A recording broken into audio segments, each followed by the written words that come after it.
The massive Brahman bull collapsed at the feet of the park rangers, his muscular frame trembling with exhaustion, blood matting his dark hide. Senior Ranger Thompson's hand froze halfway to his radio, coffee splashing onto the Arizona dust as the animal's intelligent eyes locked with his, pleading with a humanity that shouldn't exist in a creature so wild. It wasn't just any bull, it was Titan, old Frank Miller's companion, never seen this far from the cabin without his owner. Sarah Coleman dropped to her knees while Jake backed away, hand moving to his sidearm as the bull struggled to its feet, bellowing once before turning to look back the way it had come, then at the rangers again. "Frank's cabin is 5 miles west," Sarah whispered, her fingers finding the worn photo in her pocket. Frank and Titan standing beside her at last year's research station opening. "We need to follow him. Now." Jake hesitated, but the bull's desperate movements left no room for protocol. What had happened to Frank Miller, and what was Titan trying so desperately to show them? Leave a like and share your thoughts in the comments along with the city you're watching from now. Let's continue with the story. Frank Miller had been a fixture in Blackwater National Forest for over 4 decades. The locals called him the Bull Whisperer, though never to his weathered face. At 65, his body bore the marks of a lifetime outdoors, skin tanned to leather, a slight limp from an old Vietnam injury, and eyes that seemed to see things others missed. After his wife Margaret lost her battle with cancer 17 years ago, Frank had retreated deeper into the wilderness, finding solace in the rhythms of nature rather than the sympathies of people. Titan came into Frank's life 15 years earlier, a terrified calf found beside his slaughtered mother, victim of poachers who took the horns and left the rest. The Forest Service wanted to send the calf to a sanctuary, but Frank had insisted on taking responsibility. "He's got no one now," he'd told them. "I know something about that." Against all regulations and common sense, Frank had raised the Brahman bull, and something extraordinary had grown between them, a connection that transcended the expected boundaries between man and animal. Sarah Coleman understood this bond better than most. As a wildlife biologist specializing in animal cognition, she'd spent countless hours documenting Titan's unusual intelligence. Her research papers suggesting emotional complexity in large mammals had been dismissed by colleagues as excessive anthropomorphism, a criticism that stung but never deterred her. At 42, with a divorce behind her and a career stalled by her unconventional theories, Sarah had found an ally in Frank Miller's unscientific but undeniable relationship with Titan. Jake Reynolds represented the new guard at the Ranger Service, 28, college-educated, armed with the latest technology and management theories. He'd been assigned to Blackwater just 8 months earlier and made no secret of his disdain for old-school rangers like Frank, who relied on instinct over data.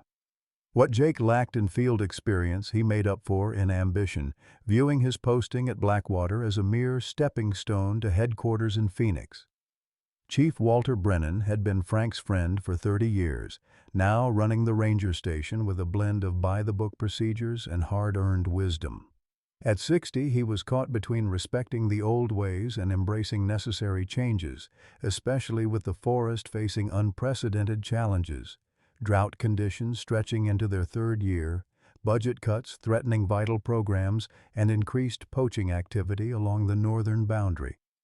Meanwhile, 500 miles away in Chicago, Elizabeth Miller built legal cases for a prestigious environmental law firm, her office walls conspicuously bare of personal photos. At 36, she hadn't spoken to her father in 8 years, their relationship fractured by an argument about his wasting his life in the forest. Only her assistant knew that Elizabeth kept a small, worn photograph in her desk drawer, a younger Frank and herself standing beside a yearling Titan, all three looking impossibly happy in the golden Arizona sunlight. Blackwater National Forest itself was changing. Once lush sections had grown dry and brittle, Wildlife patterns shifted with the changing climate, and the delicate balance Frank had spent a lifetime understanding was increasingly under threat. Into this precarious ecosystem, something had now gone terribly wrong. "Stay back," Jake ordered, his hand still hovering near his sidearm as Titan pawed at the ground impatiently. "That bull weighs nearly a ton. It could kill us all without even trying." Sarah shot him a withering look as she rose slowly to her feet. "He's not acting aggressive, Jake. He's trying to communicate." She took a tentative step toward Titan, her movements deliberately slow and non-threatening. "Where's Frank, boy? What's happened?" The bull's massive head swung toward the forest path, then back to the rangers, a pattern he repeated with increasing urgency.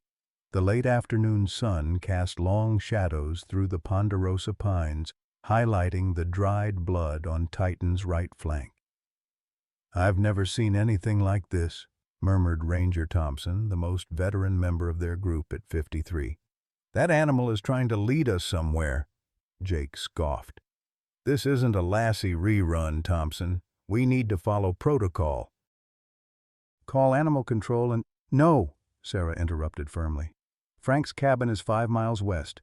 Titan came to us for a reason. We need to follow him." "I'm with Sarah," Thompson said, already checking his emergency kit. "Frank wouldn't let this animal roam free unless something was seriously wrong." Jake looked between his colleagues, outnumbered but still resistant.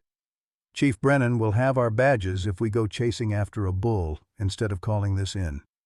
"Then call it in while we move," Sarah suggested, already falling in behind Titan, who had begun walking purposefully back the way he had come. "Tell them we're conducting a welfare check on Frank Miller." Reluctantly, Jake radioed the station while Thompson gathered their gear. Within minutes, the 3 rangers were following the massive Brahman bull into the deepening shadows of Blackwater Forest. Titan set a surprisingly quick pace, occasionally looking back to ensure the humans were still following. The trail narrowed as they moved deeper into the forest, away from the maintained paths and into territory rarely visited even by the rangers. "Frank's cabin isn't this way," Jake noted after 20 minutes of hiking. "We're heading northwest, not west." Sarah frowned. "You're right, but Titan seems certain." "Maybe Frank was out checking the back country when something happened," Thompson suggested, his breathing becoming labored as they climbed a steep incline. The terrain grew increasingly difficult, rocky outcroppings, thick underbrush, and fallen trees requiring careful navigation. Despite his enormous size, Titan moved with surprising agility, finding the easiest path through the obstacles. "I don't like this," Jake muttered, checking his GPS. "We're heading into the restricted zone near Cougar Ridge. There's nothing out here but old mine shafts and trouble." Sarah was about to respond when Titan suddenly broke into a lumbering run, disappearing around a bend in the makeshift trail. The rangers hurried after him, pushing through a dense thicket of scrub oak that scratched at their arms and faces. When they emerged into a small clearing, they found Titan standing over a crumpled form on the ground. Frank Miller lay motionless, his ranger jacket soaked with blood, his face ashen against the dark earth. "Frank!" Sarah rushed forward, dropping to her knees beside the elderly ranger. Her trained hands quickly found the wound, a deep gash across his abdomen, hastily bandaged with what looked like pieces of his own shirt. "He's alive, but his pulse is weak and erratic." Thompson knelt opposite her, already pulling medical supplies from his pack. "Looks like he's lost a lot of blood." "What happened to him?" Jake stood a few paces back, surveying the clearing with professional detachment. "Could be a fall. There's a steep drop just beyond those rocks." He pointed to a ridge about 50 yards away. "Or an animal attack." Titan made a low, rumbling sound, gently nudging Frank's shoulder with his muzzle. The old ranger's eyelids fluttered but didn't open. "This wasn't an accident," Sarah said quietly, examining the wound more carefully as Thompson prepared gauze and antiseptic. The cut is too clean, too straight. This was made by a blade. Jake's posture changed immediately, his hand moving to his weapon as he scanned the surrounding forest. You're saying someone did this to him? Deliberately? I'm saying Frank was attacked, Sarah confirmed, helping Thompson apply fresh bandages. Probably with a hunting knife. Poachers, Thompson suggested grimly. Frank's been documenting increased activity near the north boundary. Maybe he caught someone in the act. As they worked to stabilize Frank, Sarah noticed something clutched in his right hand, a small leather-bound notebook, its edges stained with blood. Carefully, she pried it from his fingers and flipped it open. It's his field journal, she explained, scanning the most recent entries. Last entry was this morning. He was tracking unusual wildlife movements, animals abandoning their normal territories. She turned the page. There's a map here, with coordinates marked in the northwest quadrant, and something about the valley. Jake checked his radio, frowning at the weak signal. We need to get him to a hospital. Now. The nearest road is 4 miles back, Thompson reminded him. And with this terrain, it'll take a medevac helicopter at least an hour to reach us, assuming they can find a place to land. Then we need to move him ourselves, Jake decided, already calculating the logistics. We can fashion a stretcher from branches and... A low rumble from Titan interrupted their planning. The bull had moved to the edge of the clearing and was looking insistently down a narrow game trail, then back at the rangers. He wants us to follow him again, Sarah observed. We can't just drag Frank through the wilderness on some wild goose chase, Jake protested. He needs immediate medical attention. Hold on, Thompson said, studying Frank's journal over Sarah's shoulder. These coordinates Frank marked, they're only about a mile from here in the direction Titan's indicating. So what? Jake demanded. So maybe there's something there that can help, Sarah suggested. Frank wouldn't have marked it without reason. Or maybe there's a road access point we don't know about, Thompson added. Frank's been roaming these woods for 40 years. He knows paths that aren't on any official map. As they debated, Frank stirred slightly, his cracked lips moving. Sarah leaned close to hear his whispered words. The valley, water, follow him. His voice was barely audible, but the message was clear enough. Sarah looked up at her colleagues, determination hardening her features. We're following Titan. This is insane, Jake muttered, but he helped Thompson construct a makeshift stretcher from fallen branches and their jackets. Together, they carefully lifted Frank onto it, securing him as best they could with rope from their packs. Titan watched the proceedings with an almost human patience, waiting until they had lifted the stretcher before turning to lead the way down the narrow trail. The bull moved more slowly now, seemingly aware of the human's burden. As they followed, Sarah's mind raced with questions. What had Frank discovered that was worth nearly dying for? Who had attacked him? And how did Titan know to find help? The light was fading quickly now, the forest growing darker around them. Thompson activated his headlamp, casting eerie shadows among the trees. We've got maybe an hour of daylight left, he warned. After that, moving through this terrain gets exponentially more dangerous. Jake checked his GPS again, frowning at the screen. We're off any marked trails now. If something goes wrong, rescue teams will have a hell of a time finding us. Something's already gone wrong, Sarah reminded him, nodding toward Frank's unconscious form. They had been following Titan for about 20 minutes when the bull suddenly stopped, his ears perking forward. A moment later, he let out a low, warning bellow. What is it? Thompson whispered, carefully setting down his end of the stretcher. Jake drew his sidearm, scanning the darkening forest. Could be anything. Mountain lion, bear, or whoever attacked Frank. Sarah watched as Titan's massive head swung from side to side, nostrils flaring as he scented the air. Then, surprisingly, the bull stepped protectively in front of Frank's stretcher, his powerful body forming a living barrier. "He's protecting him," Sarah whispered. A decade of research vindicated in that single selfless action. A twig snapped somewhere in the underbrush to their left.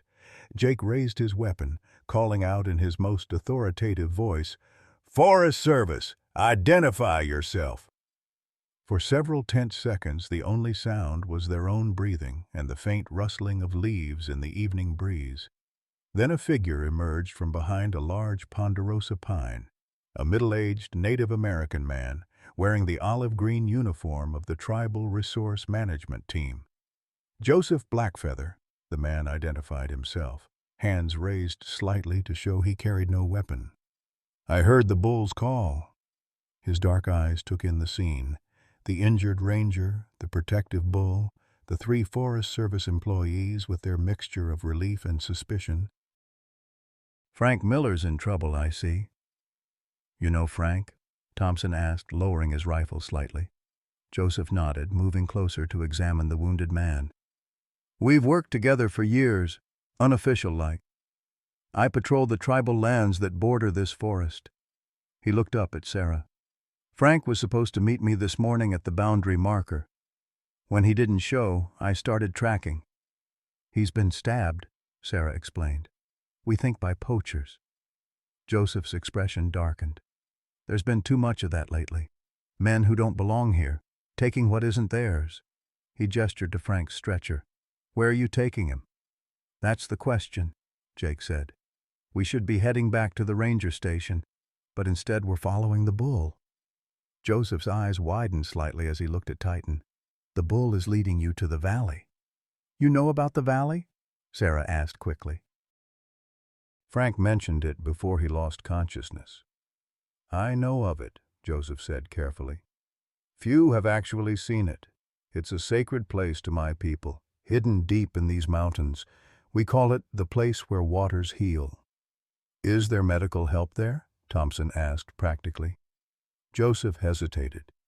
"Not in the way you mean, but there is something that might help Frank." He looked at the darkening sky. "Night comes quickly here, and the path to the valley is not easy. You should let me guide you." Jake looked skeptical, but Sarah nodded immediately. "Please, anything that might help Frank." "What about calling for backup?" Jake insisted.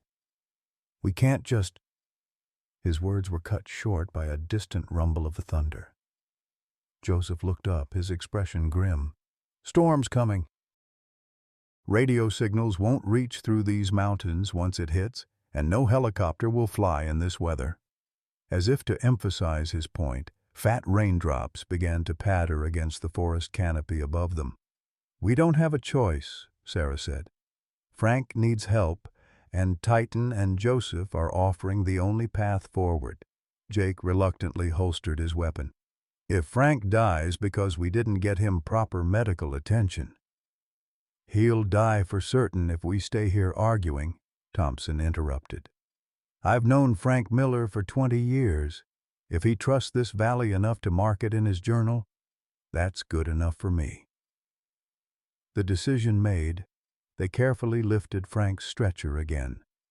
Joseph took the lead, with Titan walking steadily beside him as if the two had traveled together before. The strange procession moved deeper into the wilderness as the storm clouds gathered overhead and daylight faded from the sky. Behind them, unnoticed in the growing darkness, a faint trail of blood marked their passage, not from Frank, but from a wound on Titan's flank that the massive bull stoically ignored as he led the humans toward the only hope of saving his oldest friend. The storm descended upon Blackwater Forest with unexpected ferocity. Rain lashed through the canopy in heavy sheets, turning the narrow trail into a treacherous ribbon of mud. Thunder crashed overhead, illuminating the landscape in brief, ghostly flashes of lightning. "We need shelter!" Thompson shouted over the downpour, his arms straining with the weight of Frank's stretcher. "We can't keep moving him in this." Joseph Blackfeather nodded grimly, scanning the darkened forest. "There's an old hunter's cabin about half a mile ahead. It's not much, but it's got a roof." Jake, soaked to the skin and increasingly frustrated, glared at the Native American guide. "How convenient. Seems like you know everything about these woods that aren't supposed to be on any map." "Jake," Sarah warned, her own patience wearing thin. "Not now." Titan continued forward, seemingly unbothered by the deluge. The massive bull's coat glistened in the rain, rivulets of water mixing with the blood from his wounded flank. "Your bull needs medical attention too," Joseph observed quietly to Sarah as they trudged forward. She nodded, concern etching her features. "I noticed he's favoring his right side. Whatever happened to Frank, I think Titan was there and tried to intervene." The hunter's cabin materialized from the darkness like a mirage, a small, weathered structure nestled against a rocky outcropping. Its windows were boarded up, and the door hung slightly ajar, creaking in the wind. "Not exactly the Hilton," Jake muttered, as they carefully maneuvered Frank's stretcher through the narrow doorway. Inside, the cabin was sparse but dry. A single room with a stone fireplace, a rough-hewn table, and a narrow cot pushed against the far wall. Years of dust and animal droppings covered the wooden floor, but the roof appeared intact. "Get him on the cot," Joseph directed, already moving to the fireplace. He expertly arranged kindling from a stack beside the hearth. "There should be some emergency supplies in that trunk, old Forest Service cache." Thompson located the metal trunk and pried it open, revealing an assortment of canned goods, first aid supplies, and musty blankets. "Hasn't been updated in years, but better than nothing." While the men tended to Frank and prepared the cabin, Sarah turned her attention to Titan, who had followed them inside, his massive frame dominating the small space. The bull stood quietly near the door, water pooling beneath him on the wooden planks. "Let me see, big guy," she murmured, approaching him slowly. Titan remained still as she examined his wound, a long gash along his right shoulder, not deep enough to be life-threatening but certainly painful. "Good boy. You're being so brave. That animal shouldn't be in here," Jake said, eyeing Titan warily as he helped Thompson administer first aid to Frank. "It's not safe." "He's not going back out in that storm," Sarah replied firmly, cleaning Titan's wound with supplies from the trunk. "And I'm not sure we could make him leave even if we wanted to." As if understanding her words, Titan lowered himself to the floor with a heavy sigh, positioning his bulk between the door and Frank's cot, a living sentinel. Joseph had managed to start a small fire, its warm glow transforming the desolate cabin into something almost welcoming. "Storm's getting worse," he noted, listening to the howling wind outside. "We're not going anywhere until morning." Thompson had finished changing Frank's bandages and now stood, stretching his back. "His pulse is steadier, but the wound is showing signs of infection. He needs antibiotics and proper medical care soon." "The valley has what he needs," Joseph said quietly, feeding another stick to the growing flames. Jake couldn't contain his frustration any longer. What exactly is this mystical valley supposed to be? Some kind of secret hospital in the middle of nowhere? Joseph regarded him calmly. "Not a hospital. Something older." "Enlighten us," Jake challenged. The Native American man seemed to consider his words carefully before speaking. "There are places in this world where the earth itself has healing properties, springs with minerals that can fight infection, plants that don't grow anywhere else." He glanced at Frank's unconscious form. "My people have known about this valley for generations. We've protected its secret." "And Frank knows about it too?" Sarah asked, finishing her ministrations to Titan's wound. Joseph nodded. "Frank earned our trust long ago. He's helped protect the valley from those who would exploit it." "Like who?" Thompson inquired. "Mining companies, pharmaceutical corporations, anyone who would destroy it to extract its value." Joseph's expression hardened. And lately, poachers who've somehow learned of its existence. A heavy silence fell over the cabin, broken only by the crackling fire and the storm's fury outside. Sarah moved to check on Frank, placing a hand on his forehead. "He's burning up," she reported worriedly. "The infection's getting worse." Jake checked his radio again, unsurprised to find no signal. "We're completely cut off out here." "First light, we move for the valley," Joseph said with quiet authority. "It's our only chance to save him." "And if we don't make it in time?" Jake challenged. "Then Frank Miller dies knowing he tried to protect something irreplaceable," Joseph replied evenly. "Which is how he'd want to go." As the others settled in for an uneasy night, Sarah found herself drawn to Frank's field journal. With a glance at the old ranger's pale face, she gently removed the leather-bound book from his pocket and opened it by firelight. The pages revealed a meticulous record of observations, wildlife movements, weather patterns, plant cycles, all documented in Frank's neat, economical handwriting, but interspersed among the scientific notations were more personal reflections.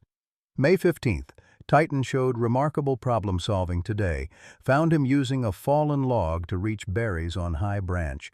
Conventional science says this shouldn't be possible. Science doesn't know everything. June 22nd. Another dream about Margaret last night. She was standing in the valley telling me I've been entrusted with something precious. 15 years gone, and still she guides me. Sarah turned to the most recent entries. August 10th. Unusual wildlife migrations continuing. Animals moving toward the valley as if drawn there. Drought elsewhere, but valley remains green. Joseph confirms similar observations from tribal lands. August 12th. Found ATV tracks near the restricted zone. Too organized for casual trespassers. Someone is searching systematically. Must warn Joseph. The final entry, dated that morning, was hastily scrawled. August 15th, confirmed worst fears. Hernandez Logging Company is front for pharmaceutical operation. Followed 2 armed men to North Ridge. They have maps of valley location. Must reach Joseph and organize resistance before. The entry ended abruptly. Sarah closed the journal, a chill running down her spine despite the fire's warmth. "Find anything?" Thompson asked, settling on the floor nearby with a can of decades-old beans he'd heated over the fire. Sarah hesitated, then passed him the journal. Frank was investigating a pharmaceutical company using a logging operation as cover. "I think they're after the valley." Thompson scanned the final entries, his weathered face growing grave. "And they caught him in the act." "It would explain the knife wound," Sarah agreed. "But how did they know about the valley in the first place, if it's been kept secret all these years?" "Someone talked," Jake interjected from across the room, his voice oddly tight. Both rangers looked up to find him standing rigid by the window, peering through a crack in the boards. "What is it?" Thompson asked, instantly alert. "Thought I saw a light out there," Jake replied, hand moving to his sidearm. "Probably nothing. Lightning playing tricks." Joseph, who had been silently tending the fire, looked up sharply. "There shouldn't be anyone else in this area." A tense silence fell over the cabin as they strained to listen beyond the storm's fury. Titan raised his massive head, nostrils flaring. "The bull senses something," Joseph observed quietly. Thompson moved to the opposite window, carefully shifting the board to peer into the darkness. "I don't see—" "Wait," he tensed. "There is something. Lights moving through the trees, maybe half a mile east." "Could be rescue teams," Jake suggested, though his tone lacked conviction. "No rescue team would be out in this weather or this deep in the restricted zone," Sarah countered. "And they wouldn't be using handheld lights, they'd have headlamps." Joseph extinguished the fire with a swift, practiced movement, plunging the cabin into darkness. "Poachers," he whispered. "Or worse, they must have been tracking us." "How?" Thompson demanded. "In this storm?" Jake remained suspiciously silent, his silhouette rigid against the window. A low, rumbling growl emanated from Titan as the bull rose to his feet, positioning himself more firmly between the door and Frank. "He's protecting him," Sarah whispered, a mixture of awe and fear in her voice. "We need to move," Joseph decided. "They'll find this cabin eventually. It's on old Forest Service maps." "We can't move Frank in this storm," Thompson protested. "And we certainly can't outrun armed men while carrying a stretcher." Joseph nodded grimly. "You're right. We need to split up." He turned to Sarah. "You and I will lead them away from the cabin. Jake and Thompson will stay with Frank." "That's insane," Jake objected. "We need to stick together." "It's our only chance," Joseph insisted. "Sarah and I can move faster alone, create a false trail. Once we've drawn them off, we'll circle back." Thompson considered the plan, then nodded reluctantly. "It makes tactical sense, but I should go instead of Sarah." "No," Joseph countered. "You have medical training. Frank needs you here." He looked at Sarah. "And I need someone who can keep up and won't question every decision in a crisis." The implied criticism of Jake hung in the air, but no one challenged it. "What about Titan?" Sarah asked, glancing at the bull who remained vigilant by Frank's side. "He stays to protect Frank," Joseph said. "That's what he came for." As they prepared to depart, gathering minimal supplies and donning rain gear, Sarah knelt briefly beside Frank's cot. The old ranger's breathing was shallow, his skin hot to the touch. "Hang on, Frank," she whispered. "We'll get you to the valley." She turned to Titan, placing a gentle hand on his broad neck. "Take care of him, big guy." The bull's dark eye regarded her with an intelligence that still surprised her, despite years of research. Sarah could have sworn she saw understanding there, and a promise. At the door, Joseph checked the surrounding forest one last time. "The lights are moving closer. We need to go now." He looked back at Thompson and Jake. "If we're not back by dawn, take Frank and follow the map coordinates in his journal. Titan will guide you." "This is crazy," Jake muttered. "Following a bull to some mythical valley based on an old man's scribblings." "Then stay here," Joseph said flatly. "The forest will judge who belongs." With that cryptic statement, he slipped out into the storm, Sarah close behind. The darkness and rain swallowed them almost immediately. Inside the cabin, Thompson turned to Jake with unexpected authority. "I'm going to check Frank's vitals. Make yourself useful and secure that door." As Jake moved to comply, Thompson didn't notice the younger ranger's hand slip briefly into his pocket, or the quick glance he cast toward the window where distant lights continued to move through the storm-lashed forest. Outside, Sarah struggled to keep pace with Joseph, who moved through the midnight forest with uncanny certainty, despite the near-total darkness. The rain had lessened slightly, but the ground was treacherous. Slick mud and hidden roots threatened to send them sprawling with each step. "Where are we going?" she gasped, ducking beneath a low-hanging branch. "Making a wide circle," Joseph replied without slowing. "Creating tracks they'll follow, leading them east, away from the cabin and the path to the valley." They continued in silence for several minutes, the physical exertion and danger leaving no breath for conversation. Finally, Joseph paused in a small clearing, listening intently. "I don't hear them following," Sarah whispered, her voice nearly lost in the patter of rain. "They will come," Joseph assured her grimly. "Men like that always do." As they caught their breath, Sarah couldn't contain her questions any longer. "This valley, is it real? Can it actually help Frank?" Joseph studied her face in the darkness. "You're a scientist. You deal in proof, evidence. I also study animal cognition that most of my colleagues dismiss as impossible," she countered. "I've learned to keep an open mind." A faint smile touched Joseph's lips. "The valley exists. And whether its properties are spiritual or chemical doesn't matter much to those who are healed there. He paused, considering his next words carefully. Frank found it by accident 10 years ago when Titan was still young. The bull had been poisoned by something he ate, was dying in Frank's arms. In desperation, Frank carried him for miles, following some instinct he couldn't explain. To the valley, Sarah guessed. Joseph nodded. To the waters that healed the bull overnight. Frank has been helping protect it ever since, understanding that some gifts aren't meant to be exploited. The crack of a branch nearby interrupted their conversation. Joseph tensed, signaling for silence. They crouched low, straining to see through the darkness. A beam of light swept across the trees less than 50 yards away, followed by another. Voices, low and urgent, carried through the rain. "They're faster than I expected," Joseph whispered. "We need to keep moving." As they prepared to slip away, Sarah froze at the sound of a familiar name.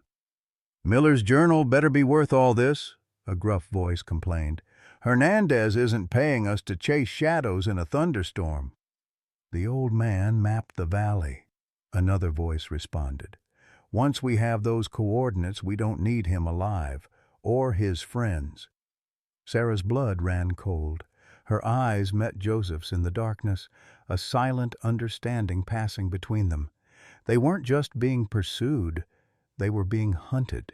Back at the cabin, Thompson carefully monitored Frank's deteriorating condition.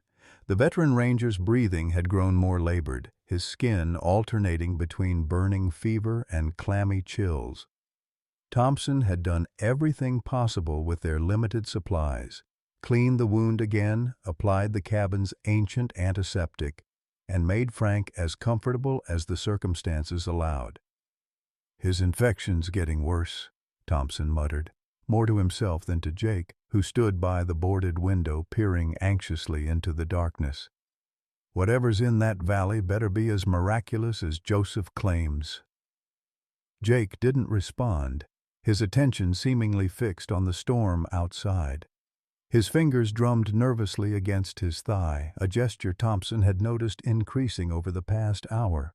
"You seem awfully interested in what's happening out there," Thompson observed, his voice deliberately casual as he re-wet a cloth and placed it on Frank's forehead. Jake turned, his expression unreadable in the dim light of their single emergency lantern. "Just wondering if Sarah and Joseph made it away safely." "Uh-huh." Thompson wasn't convinced.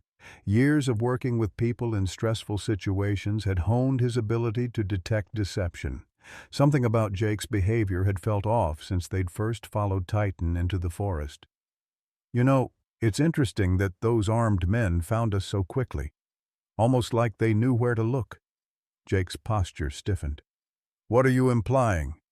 Before Thompson could respond, Titan rose suddenly from his position near Frank's cot, ears pricked forward, a low rumble building in his massive chest. Both rangers froze, listening. At first there was only the steady drumming of rain on the cabin roof, but then voices approaching from the east. "They found us," Jake whispered, drawing his sidearm. Thompson moved swiftly to the window, careful to stay hidden as he peered through a crack in the boards. Two beams of light cut through the darkness, bobbing closer with each passing second. "Two of them that I can see," he reported quietly. "Probably more hanging back." "What do we do?" Jake asked, genuine fear creeping into his voice. Whatever game he might have been playing, the danger was now undeniably real. Thompson assessed their options with the cool efficiency of a veteran. "We can't move, Frank. We can't outrun them.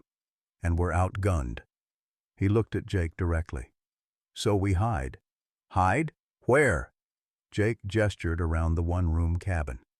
Thompson was already moving, his actions deliberate. "Help me with Frank. Quickly." Together, they carefully lifted the unconscious ranger from the cot. Thompson pressed on a specific floorboard near the cabin's back wall, revealing a small trap door, a hidden root cellar barely large enough for two men. "Forest Service emergency shelter," Thompson explained tersely. "Cold War era. Every cabin had one." They gently lowered Frank into the cramped space. Thompson followed, squeezing in beside him. "Get in," he ordered Jake. "It'll be tight, but it's our only chance." Jake hesitated, glancing at the door, then at Titan, who stood alert and watchful near the center of the room. "What about the bull?" he asked. "No room," Thompson replied, "and we can't exactly tell him to hide. Now get in before they reach the cabin." The voices outside grew louder. Jake made his decision, holstering his weapon and climbing awkwardly into the cellar. Thompson pulled the trapdoor closed above them, plunging them into complete darkness. Above, Titan remained motionless in the dimly lit cabin, his massive form casting long shadows across the wooden floor. The bull's muscles tensed as footsteps approached the door. "This is definitely it," a voice announced from outside. "Light inside." "Careful," another warned. "They're armed rangers." The door creaked open slowly, rain and wind gusting into the cabin. Two men entered cautiously, both carrying rifles and wearing dark rain gear. Their faces were obscured by hoods, but their movements suggested military or tactical training. "Clear the room," the taller one ordered, sweeping his weapon across the space. Then they spotted Titan. "Jesus Christ!" the second man gasped, raising his rifle instinctively. The bull stood perfectly still, dark eyes fixed on the intruders, his massive head lowered slightly, not charging, but certainly not retreating. "That's the old man's bull," the first man realized. "Hernandez mentioned it." "Where are the rangers?" the second demanded, as if Titan might answer. "The cabin's warm." "They were here recently." They methodically searched the small space, checking the corners and under the cot while maintaining a wary distance from Titan, who followed their movements with unnervingly intelligent eyes. "Nothing," the first man reported, frustration evident in his voice. "But they can't have gone far in this storm, especially with an injured man." His companion activated a radio. "Team 2 to base. We found the cabin, but it's empty except for the bull. Targets must have moved on." "Over," a staticky voice responded. "Continue search pattern. Team 1 reports movement to the northeast. Could be a diversion. Check surrounding area within half-mile radius." "Over." "Copy that," the man replied. "We'll—" Titan chose that moment to take a single step forward, his hoof striking the wooden floor with a sound like a gunshot. Both men swung their rifles toward him. "Easy," the first man cautioned, both to his partner and to the bull. "We don't want to kill it unless we have to. Hernandez says it might know the way to the valley, too." "How the hell does a bull know anything?" his companion muttered, but kept his finger off the trigger. "Don't ask me. But Hernandez is paying us enough not to question his theories." He studied the cabin once more. "They left in a hurry. Might have taken the old man with them, heading for the valley." "In this storm? With an injured man?" "They're desperate." He gestured toward the door. "Let's check the perimeter, see if we can pick up their trail." As they moved to leave, the second man paused, noticing something on the floor. A smear of blood leading toward the back wall, stopping abruptly near a worn rug. "Hold up," he said, approaching the spot. A tremendous crash interrupted him as Titan suddenly charged across the cabin, not at the men, but at the boarded window. The bull's massive shoulder shattered the weathered planks, creating a spectacular diversion. Both men instinctively dove for cover, their attention completely diverted from the suspicious bloodstain. "Crazy animal!" the first man shouted, scrambling to his feet. "It's trying to escape." Titan backed away from the now open window, shaking splinters from his dark coat. Rather than fleeing, however, the bull positioned himself between the men and the back wall where the trapdoor lay hidden. "What the hell is it doing?" the second man wondered, rifle raised uncertainly. "Doesn't matter. Let's finish checking outside. The others will want to use this as a base once they bring in the targets they're tracking." With final wary glances at Titan, the men retreated through the door into the ongoing storm. The bull remained vigilant, ears swiveling to track their movements outside the cabin. Several minutes passed before Thompson dared to lift the trapdoor slightly, peering into the cabin. Seeing only Titan, he pushed it fully open. "They're gone," he whispered to Jake, helping him climb out before carefully lifting Frank's unconscious form. Jake looked at the shattered window, then at Titan, who stood calmly watching them. "Did the bull just create a diversion for us?" "Certainly looks that way," Thompson replied, unable to keep the awe from his voice. "One of them was seconds away from discovering our hiding place." Jake ran a hand through his hair, visibly shaken. "This is insane. Bulls don't create distractions. They don't lead rescue parties. They don't—" "Save it," Thompson interrupted. "Whatever's happening here goes beyond standard animal behavior. I'll grant you that. But right now, I don't care if Titan's secretly a PhD candidate. We need to move before those men come back." Jake nodded, helping Thompson return Frank to the cot. "Where do we go? They're searching everywhere." Thompson considered their options, none of them good. "The valley is still our best chance, both for losing our pursuers and for getting Frank the help he needs." "But we don't know how to find it," Jake protested. "Joseph said Titan would guide us, but—" As if on cue, the massive bull moved to the door, looking back at them expectantly. Thompson almost laughed at the timing. "I think our guide is ready." "This is crazy," Jake muttered for what seemed like the 100th time, but he helped Thompson prepare Frank for transport nonetheless. Outside, the storm had weakened to a steady rain, the worst of the thunder now rumbling in the distance. The darkness remained absolute, however, with cloud cover obscuring any moonlight or stars that might have oriented them. "We need to move carefully," Thompson whispered as they carried Frank's stretcher out of the cabin. "Those men can't be far. Titan, we need you to lead us quietly, understand?" The bull, standing patiently in the rain, seemed to process the instruction. He set off at a measured pace, choosing a path that kept to the densest parts of the forest, away from clearings or ridgelines where they might be spotted. For nearly an hour, they made slow but steady progress through the darkness. Thompson, navigating with only his small penlight, kept pointed at the ground to avoid detection.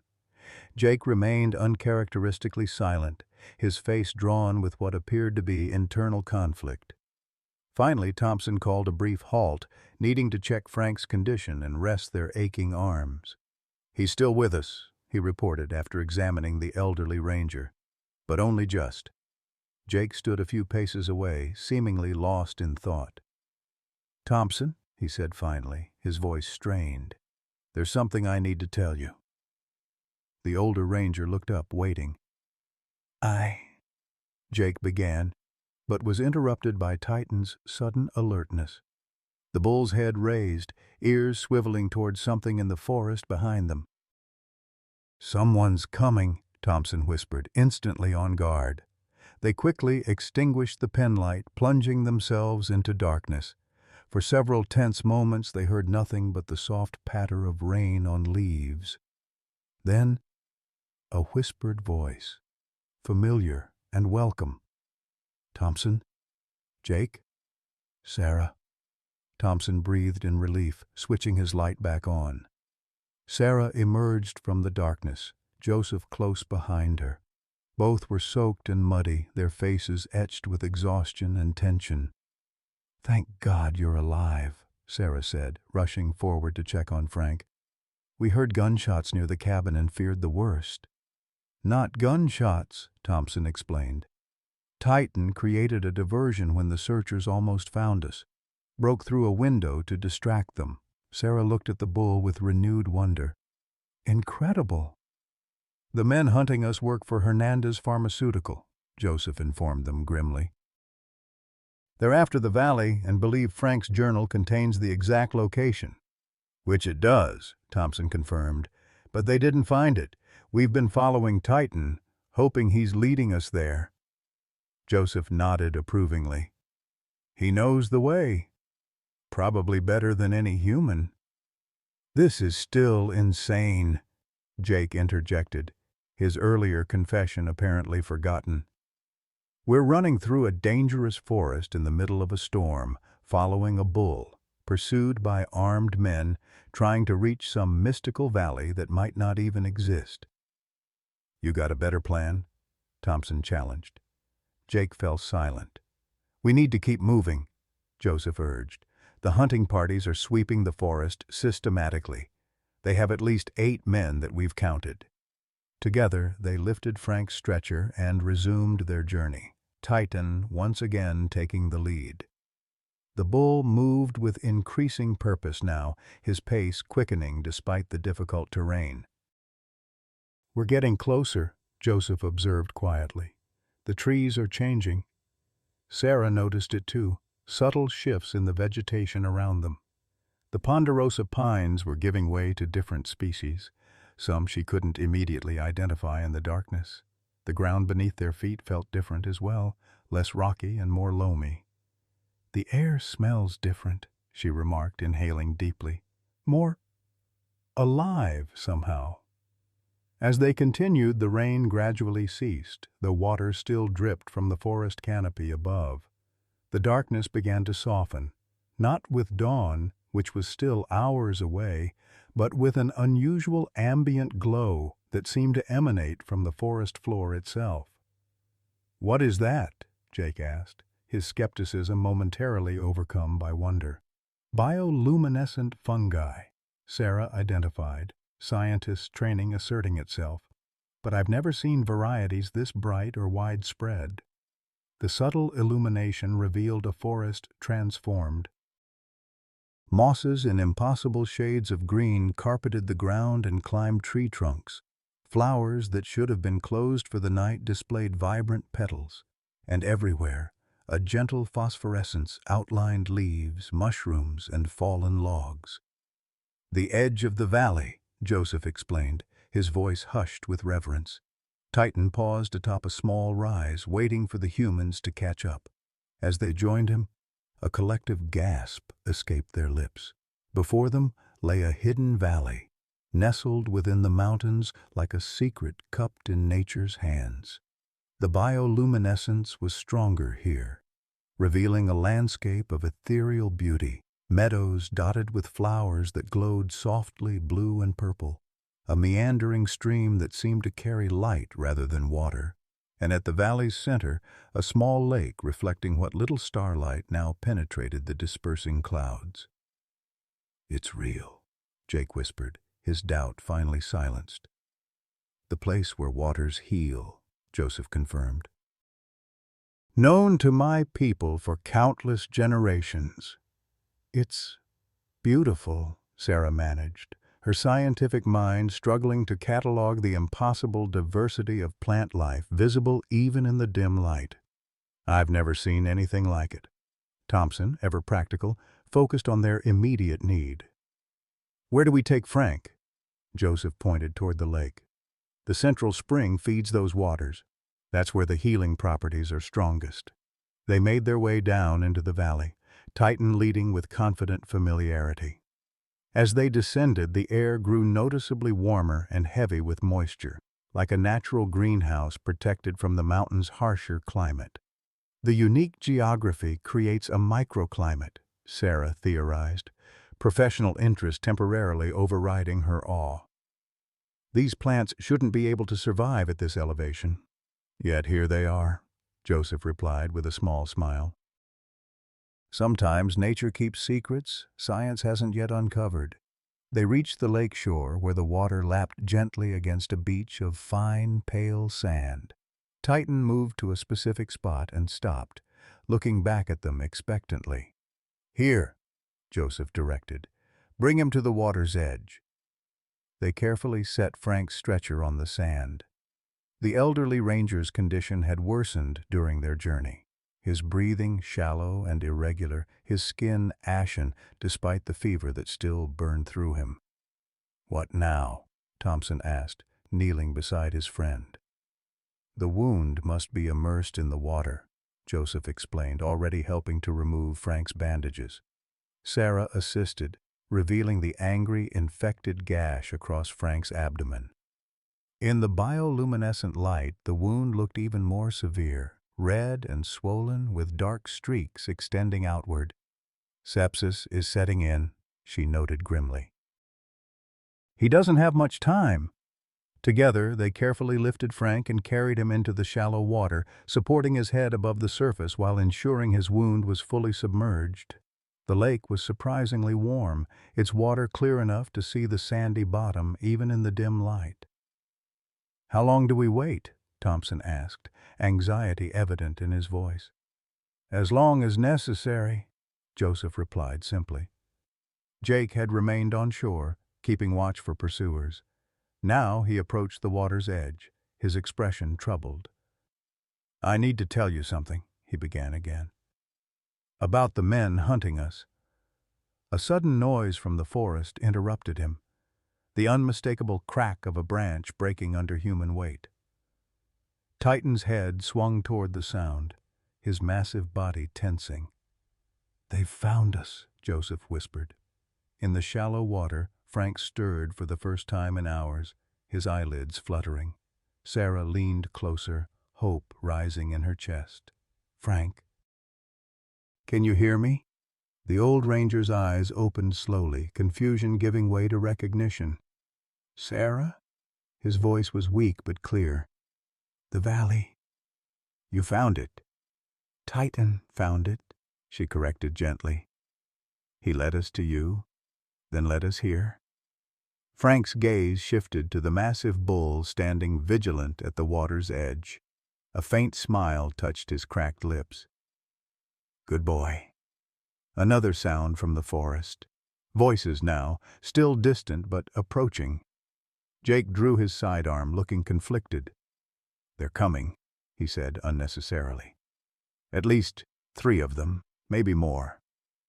Frank struggled to sit up, Thompson and Sarah supporting him. Remarkably, the elderly ranger seemed stronger by the minute, the water doing its work with astonishing speed. "My journal," he demanded, suddenly urgent. "Where is it?" Sarah produced it from her pocket where she'd kept it safe through their journey. "Here, but, Frank, you need to rest." "The infection—" "No time," he interrupted, taking the leather-bound book with hands that trembled less than they had any right to. He flipped to the final pages, where the map of the valley was drawn. "They want this. It's what they've been hunting for." "And now they found it anyway," Jake pointed out, gesturing to the valley around them. "Thanks to us." Frank shook his head, tearing the pages from the journal. "They've found one entrance. There are others." He looked at Joseph, who nodded confirmation. "And without detailed coordinates, they'll never find the central spring." The approaching voices grew louder. Jake moved to the tree line, preparing to defend their position. "We need a plan," Thompson urged. "Frank's recovering, but he's in no condition to run, and we're outnumbered." Frank looked at Titan, still standing guard at the lake's edge. Something passed between man and animal, a communication beyond words. The bull approached, lowering his massive head to gently nudge Frank's shoulder. "I know, old friend," Frank murmured. "One more time." To everyone's astonishment, Frank pulled himself fully upright in the shallow water, the map pages clutched in his hand. The wound on his abdomen, while still visible, had lost its angry redness, the infection visibly receding. "The waters work quickly," Joseph explained, seeing their amazement. "But the healing is not complete. He needs more time." "Time we don't have," Frank said grimly, wading toward shore with surprising steadiness. "Titan and I will lead them away from the central spring. The rest of you hide." "That's suicide," Thompson protested. "You're in no condition." "I've been navigating these mountains for 40 years, Frank cut him off. "And I have Titan. We'll be fine." His expression softened. "Trust me, old friend. It's the only way to protect the valley." Before further arguments could be made, flashlight beams broke through the forest edge above them, sweeping across the valley rim. "There! By the lake!" a voice called out. Frank moved with decisive speed, mounting Titan in a fluid motion that belied his recent near-death state. The bull accepted his weight without protest, as if they had practiced this maneuver countless times. "Northeast Passage," Frank instructed Joseph quickly. "Get them to the Elder's shelter. I'll find you when I can." With that, he urged Titan forward. The massive bull broke into a surprising gallop, carrying Frank along the lake shore toward the far side of the valley, directly away from the approaching hunters. "There he goes," one of the men shouted. "And he's got the journal." The flashlight beams immediately redirected, following Frank and Titan as they disappeared into the luminescent forest on the valley's far side. "Go!" Joseph urged the remaining rangers, pulling them toward a different route. "While they're distracted." As they hurried into the cover of strange, glowing foliage, Sarah looked back over her shoulder. The last thing she saw was Frank Miller, a man who hours earlier had been at death's door, riding a massive Brahman bull into the darkness, leading danger away from the miraculous valley that had saved his life. Dawn broke over Blackwater Forest, painting the mountain ridges with pale gold that gradually seeped into the hidden valley below. In the strengthening light, the full wonder of the place revealed itself. A verdant paradise nestled within the harsh mountain terrain, somehow maintaining a climate and ecosystem entirely its own. Joseph had led Sarah, Thompson, and Jake to a small stone structure built into the valley's eastern slope, nearly invisible beneath a blanket of flowering vines. Inside, the single room was Spartan but serviceable, with simple sleeping pallets, clay water vessels, and a small fire pit beneath a cleverly designed smoke vent. "My people's watching place," Joseph explained as they settled inside. "For generations, chosen guardians have stayed here, protecting the valley from those who would exploit it." "It's remarkable," Sarah said, examining dried plants hanging from the low ceiling. "Some of these species, I've never seen them before, not even in botanical texts." "The valley nurtures life that can't survive elsewhere," Joseph confirmed. "Plants with healing properties beyond modern medicine's understanding." Thompson paced the small space anxiously, pausing occasionally to look out the narrow window toward the lake. "We should be out there helping Frank, not hiding while he risks his life." "Frank knows these mountains better than anyone," Joseph reminded him. "And Titan will protect him. Our job now is to ensure the valley's secrets remain protected." Jake sat apart from the others, his expression troubled. Since entering the valley, he had grown increasingly withdrawn, his earlier cockiness replaced by what appeared to be genuine conflict. "The men searching for us," he said finally, drawing everyone's attention. "I know why they're here." "What do you mean?" Thompson asked sharply. Jake took a deep breath. 3 months ago, I was approached by a representative from Hernandez Pharmaceuticals. They offered me money, a lot of money, for information about Frank Miller's activities in the restricted zones. "You've been spying for them?" Sarah's voice was incredulous. "Not exactly," Jake defended weakly. "They told me they were conducting legitimate research, tracking rare plant species for medical applications. They had all the proper permits, or at least papers that looked legitimate. And I needed the money. My mother's nursing home costs more than my ranger salary covers." "So you sold out Frank," Thompson accused. "A fellow ranger." "I didn't know they would try to kill him," Jake protested. "I just told them about his regular routes, the areas he seemed most interested in protecting. They said they only wanted to collect samples." Joseph's face had hardened. "Men like that always begin with small lies." "Then the knives come out. I realized something was wrong when they started bringing in armed teams," Jake continued. "By then it was too late to back out easily. They made it clear what would happen if I stopped cooperating." "You could have warned Frank," Thompson said coldly. "I know," Jake admitted, shame evident in his voice. "I convinced myself he was just an eccentric old man being overprotective of public land.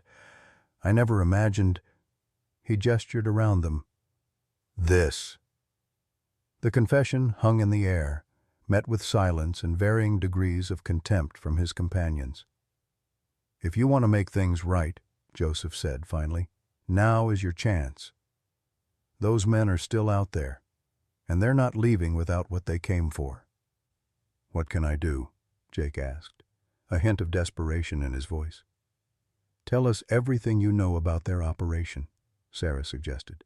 "Numbers, equipment, plans." Jake nodded eagerly. "There are 8 men total, former military from what I can tell. They're well armed, rifles, sidearms, tactical gear. They've been mapping the entire restricted zone for weeks, but focusing on areas where Frank spent the most time." "What about outside communication?" Thompson inquired. "Do they have a base camp, satellite phones?" "Both," Jake confirmed. "Main camp is at the old fire lookout tower on North Ridge. They've retrofitted it with solar panels and communication equipment. And yes, they have satellite phones that work even in these mountains." Joseph absorbed this information with a grave expression. "Then we must assume reinforcements could arrive at any time. The valley has never been threatened like this before." A sound outside, the snapping of a twig, brought their conversation to an abrupt halt. Thompson moved silently to the window, peering out cautiously. "Someone's coming," he whispered, reaching for his sidearm. They held their breath collectively, listening to soft footfalls approaching the hidden structure. The door latch lifted slowly, and they tensed for confrontation. Frank Miller stepped through the entrance, his tall frame silhouetted against the morning light. Exhaustion lined his face, but he moved with surprising vigor for a man who had been at death's door mere hours earlier. "Frank!" Sarah exclaimed, moving forward to support him. The elderly ranger waved her off. "I'm all right. The waters did their work." He surveyed the group, eyes narrowing slightly when they landed on Jake. "I see everyone made it safely." "Where's Titan?" Sarah asked, concerned. "Keeping watch on the ridge," Frank replied, accepting a water vessel from Joseph with a nod of thanks. "We led those men on quite a chase through the night. Lost most of them in the eastern canyons, but 2 are still tracking us. Won't be long before they find their way here." "Jake was just telling us about their operation," Thompson explained, not bothering to hide the accusation in his voice. Frank's gaze returned to the younger ranger, who could barely meet his eyes. "I suspected we had a leak," he said evenly. "Figured it was either you or someone at headquarters. Too many coincidental encounters with survey teams in places no one should have known I was checking." "I'm sorry," Jake managed, the words sounding hollow even to his own ears. "I didn't understand what was happening until it was too late." "There's always time to choose differently," Frank replied, his tone not unkind despite everything. "Starting now." Joseph had moved to a small wooden chest in the corner, from which he withdrew a worn topographic map. He spread it on the earthen floor, weighing the corners with stones. "We need to plan," he said simply. "The valley has been discovered. We cannot undo that. But we can control what happens next." Frank nodded, kneeling beside the map despite his obvious fatigue. "The journal pages I took were decoys. Old sketches with deliberately inaccurate coordinates. That should keep them confused for a while, but not long." "Jake says there are 8 men total," Sarah informed him. "Former military, well armed, with a base at the old fire tower. And satellite communication," Thompson added. "They can call in reinforcements." Frank absorbed this information grimly. "Then we're outnumbered and outgunned, with no way to call for help ourselves." He traced a finger along the map.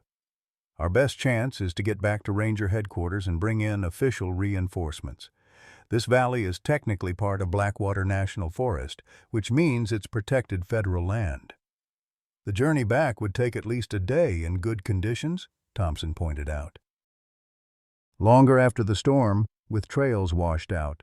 And we'd risk leading them straight to the valley's main entrance," Joseph added. Jake, who had been quiet since Frank's arrival, suddenly spoke up. "There's another option." All eyes turned to him. "I know their communication frequencies. If we could reach their base camp at the fire tower, we could use their equipment to call for help. Real help, not their reinforcements. A risky plan, Frank said, considering it, but potentially faster than hiking out. I'll do it, Jake volunteered immediately.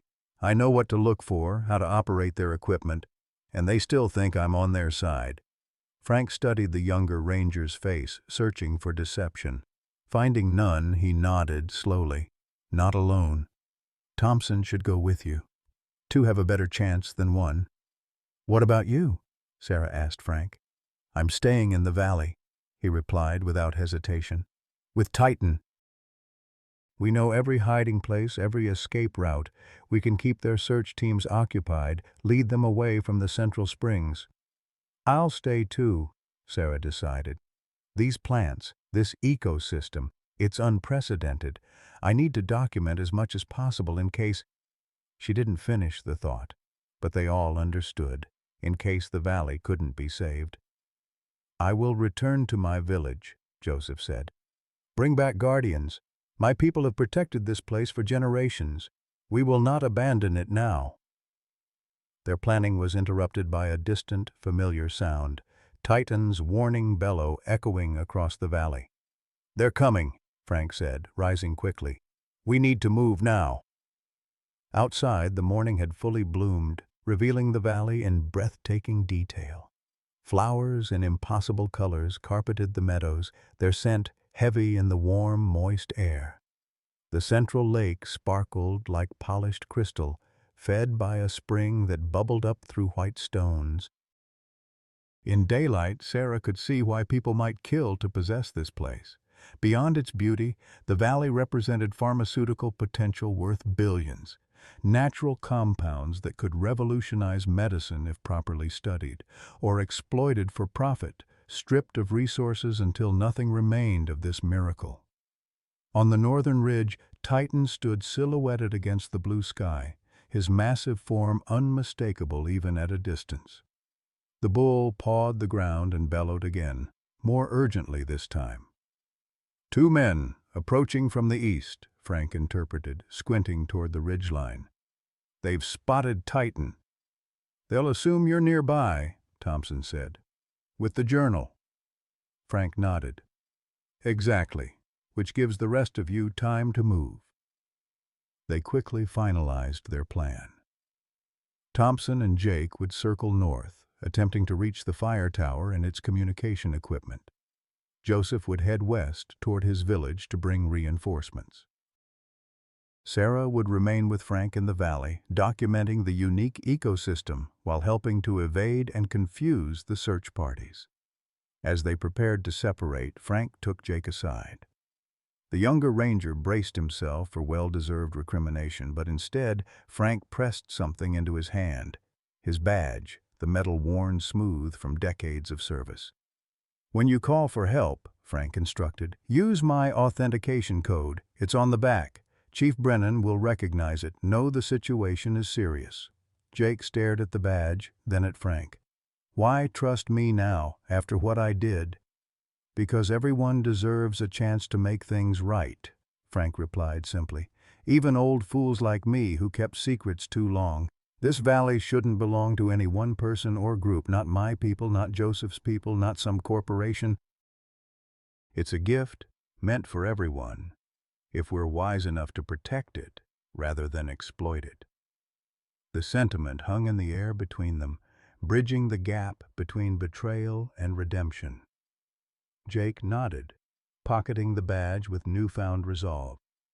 They parted quickly after that, each group moving in their designated direction. Frank and Sarah remained at the hidden structure long enough to gather essential supplies before heading toward the eastern side of the valley where Titan's diversionary tactics were drawing attention. Will Jake come through? Sarah asked as they moved through a grove of unfamiliar flowering trees, their bark a deep purple hue. I believe he will, Frank replied. Fear and greed made him vulnerable to manipulation, but he's not malicious at heart, just young and overwhelmed. Like many of us, Sarah acknowledged, She paused to photograph a cluster of luminescent fungi with her small digital camera. "This place, Frank, it's beyond extraordinary. Some of these species shouldn't exist outside tropical environments, yet here they are thriving in a mountain valley in Arizona." Frank smiled at her scientific enthusiasm, despite their perilous situation. "The valley defies explanation. My own theory is that it's a perfect combination of factors: geothermal activity beneath creating the warm springs, unique mineral composition in the soil, isolated ecosystem protected by the mountain geography. Or maybe it's simply a miracle." "I prefer empirical explanations," Sarah admitted. "But I'm beginning to understand why you've protected this place so fiercely." A crash in the underbrush ahead interrupted their conversation. They froze, expecting armed pursuers, but instead Titan emerged from the foliage, his dark coat gleaming in the dappled sunlight. The bull approached Frank with purposeful strides, nudging the ranger's shoulder with his massive head. "What is it, boy?" Frank asked, immediately alert to the bull's agitation. Titan turned, looking back the way he had come, then at Frank again, the same communication pattern he had used when seeking help for his injured friend. "He wants us to follow him," Sarah interpreted unnecessarily. They followed Titan through increasingly dense vegetation until they reached a vantage point overlooking the valley's eastern entrance, the route they had used the night before. Below, 4 armed men were methodically advancing into the valley, sweeping the area with practiced precision. "They've called in the others from the search parties," Frank observed grimly. "Moving faster than I expected." Sarah studied the men through Frank's binoculars. "They're carrying collection equipment, sample cases, preservation materials. Not just here to find me anymore," Frank concluded. "They've seen enough of the valley to know its value. They'll start harvesting specimens immediately." As they watched, one of the men paused to examine a flowering plant, carefully cutting samples and placing them in a specialized container. "We need to slow them down," Frank decided. "Give Thompson and Jake time to reach the fire tower." "How?" "There are 4 of them, all armed." Frank smiled, patting Titan's massive shoulder. "They don't know the valley. We do." He turned to the bull. "Ready for some mischief, old friend?" Titan's dark eyes seemed to gleam with understanding as Frank outlined his plan to Sarah. It was audacious, dangerous, and relied heavily on the assumption that even trained mercenaries would be hesitant to shoot a charging bull weighing nearly a ton. 20 minutes later, Frank's theory was put to the test as Titan burst from the underbrush at the valley's edge, bellowing challengingly at the intruders. The men scattered instinctively, raising their weapons but holding fire as the massive bull thundered through their makeshift collection station, scattering equipment and samples. "The bull!" one shouted. "Miller must be nearby." Exactly as Frank had predicted, the men immediately focused on Titan, assuming he was acting as an extension of his human companion. The bull led them on a strategic chase, always staying just visible enough to maintain pursuit while drawing them away from both the central springs and Frank's actual location. Meanwhile, Frank and Sarah worked quickly on the opposite side of the valley, using their knowledge of the terrain to set simple but effective obstacles. Fallen trees strategically placed across likely paths, shallow pits disguised with vegetation, even redirecting small streams to create sudden muddy areas. None of these would seriously harm the pursuers, but each would slow their methodical search and create frustration. "Psychological warfare," Frank explained as they worked. "Make them feel like the valley itself is resisting them." Sarah had to admire the ranger's intimate knowledge of the landscape and human psychology. For a man who had nearly died the night before, Frank moved with remarkable vigor, his lined face animated with strategic focus. "The waters really did heal you," she observed during a brief rest. Frank touched his abdomen where the knife wound had been. "Not completely. I can feel it still healing, working from the inside out. But yes, the valley's gifts are profound." He looked around at the lush environment. All the more reason to ensure it doesn't fall into the wrong hands. By midday, the intruders' frustration was evident even from a distance. Their coordinated search pattern had devolved into reactive movements, chasing Titan's appearances and struggling with the environmental obstacles. Two of the men had abandoned their specimen collection entirely, focusing solely on finding Frank and the journal they believed he carried. "It's working," Sarah whispered as they observed from a hidden vantage point. "But they'll adapt eventually, and Titan can't keep this up forever." Frank nodded, concern for his faithful companion evident in his expression. "He knows when to rest. See, he's drawing them into the eastern canyon now. It's a natural maze that will keep them occupied for hours." As if confirming Frank's assessment, Titan disappeared into a narrow ravine, the armed men following cautiously behind. Once they were out of sight, the bull would double back through a hidden passage only he and Frank knew about, rejoining them at their observation point. "How long have you two had this connection?" Sarah asked, her scientific curiosity unable to resist the extraordinary bond between man and animal. Frank's weathered face softened with memory. 15 years now. Found him as a calf beside his slaughtered mother, poachers after exotic trophies. He was barely alive, traumatized. Against all regulations, I brought him home instead of calling animal control. He smiled faintly. Margaret, my wife, was still alive then. She took one look at this trembling calf in our backyard and said, "Frank Miller, what have you brought home this time?" She approved. After the initial shock, Margaret had a gift with animals, gentler touch than mine. She's the one who bottle-fed him, stayed up nights when he was sick. Frank's gaze grew distant. After the cancer took her, Titan was the only reason I got out of bed some mornings. Funny how that works. I saved him, then he saved me right back. The personal glimpse into Frank's life touched Sarah deeply. She'd known the old ranger professionally for years, but had never heard him speak about his wife or his life outside the Forest Service. Their moment of connection was interrupted by a sound that didn't belong in the valley, the mechanical whir of an approaching helicopter. "Reinforcements," Frank said grimly, scanning the sky. Earlier than expected. The black helicopter appeared over the northern ridge, circling the valley once before descending toward a small clearing near where the armed men had entered. Even from a distance, Sarah could see it wasn't a standard Forest Service or police helicopter. This was a private craft, sleek and expensive. "Hernandez himself, I'd wager," Frank muttered, "coming to claim his prize."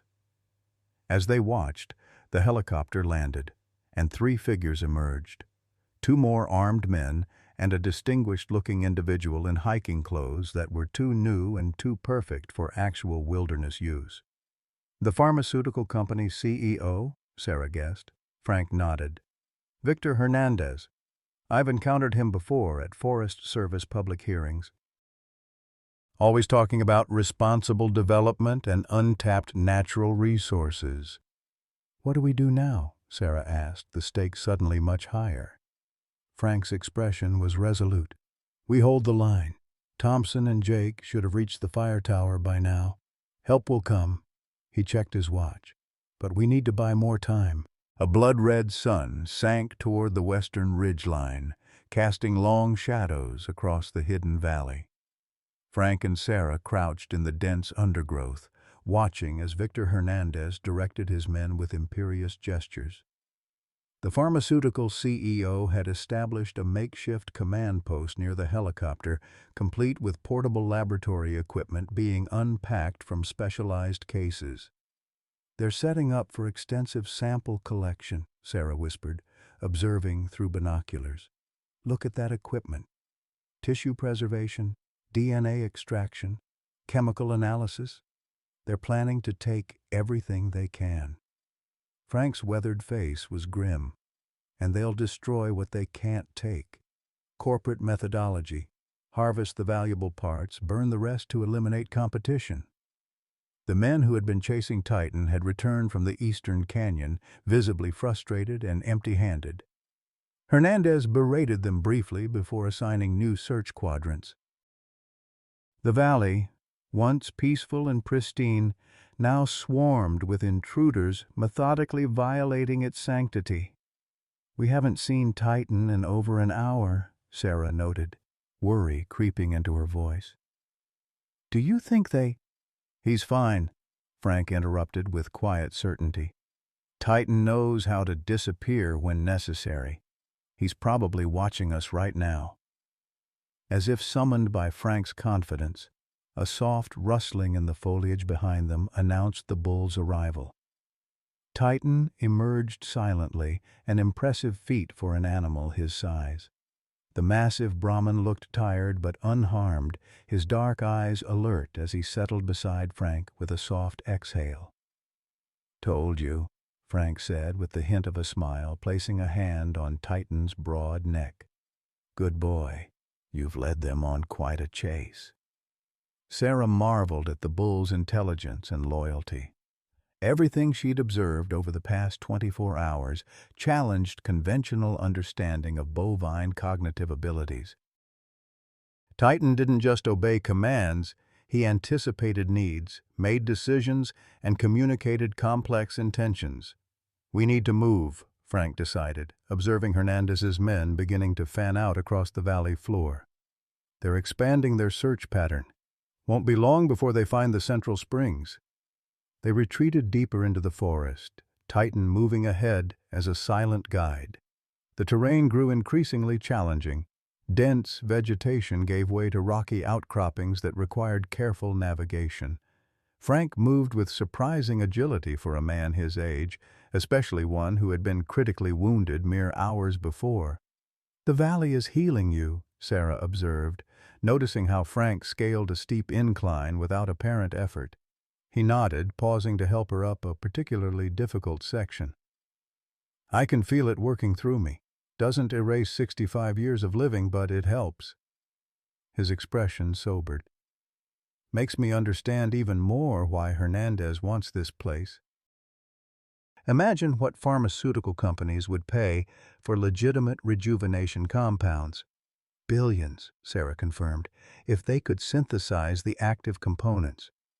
They reached a promontory that offered a panoramic view of the valley. In the fading light, the intruders' flashlights were visible as they moved through the landscape below, systematic and relentless in their search. "Thompson and Jake should have reached the fire tower by now," Frank said, checking his watch with growing concern. "Even if they had to circle around search parties, they've had enough time." "Unless something went wrong," Sarah voiced the fear neither wanted to acknowledge. Frank's reply was interrupted by a new disturbance below, shouting and the beam of multiple flashlights converging on a single point near the valley's center. "They found the springs," he said flatly, raising his binoculars. "Damn it!" Through the magnified lenses, Sarah could see Hernandez himself standing at the edge of the central pool, his face illuminated with triumphant greed as he directed sample collection. Men in protective gloves carefully filled specialized containers with water from the spring, while others photographed and cataloged the surrounding plant life. "The heart of the valley," Frank murmured, lowering the binoculars. Something in his voice, a profound weariness beyond physical exhaustion, made Sarah turn to look at him. In the dying light, the ranger's face showed his true age, lined with decades of struggle and loss. "Frank, are you all right?" He didn't answer immediately, his gaze fixed on the distant figures violating the sacred space he had protected for so long. 40 years, he said finally. 40 years I've served these forests. Fought wildfires, tracked poachers, rescued lost hikers, preserved habitats." His hand absently stroked Titan's broad forehead as the bull pressed against his side. "And in one day, men with money and guns undo a lifetime of protection."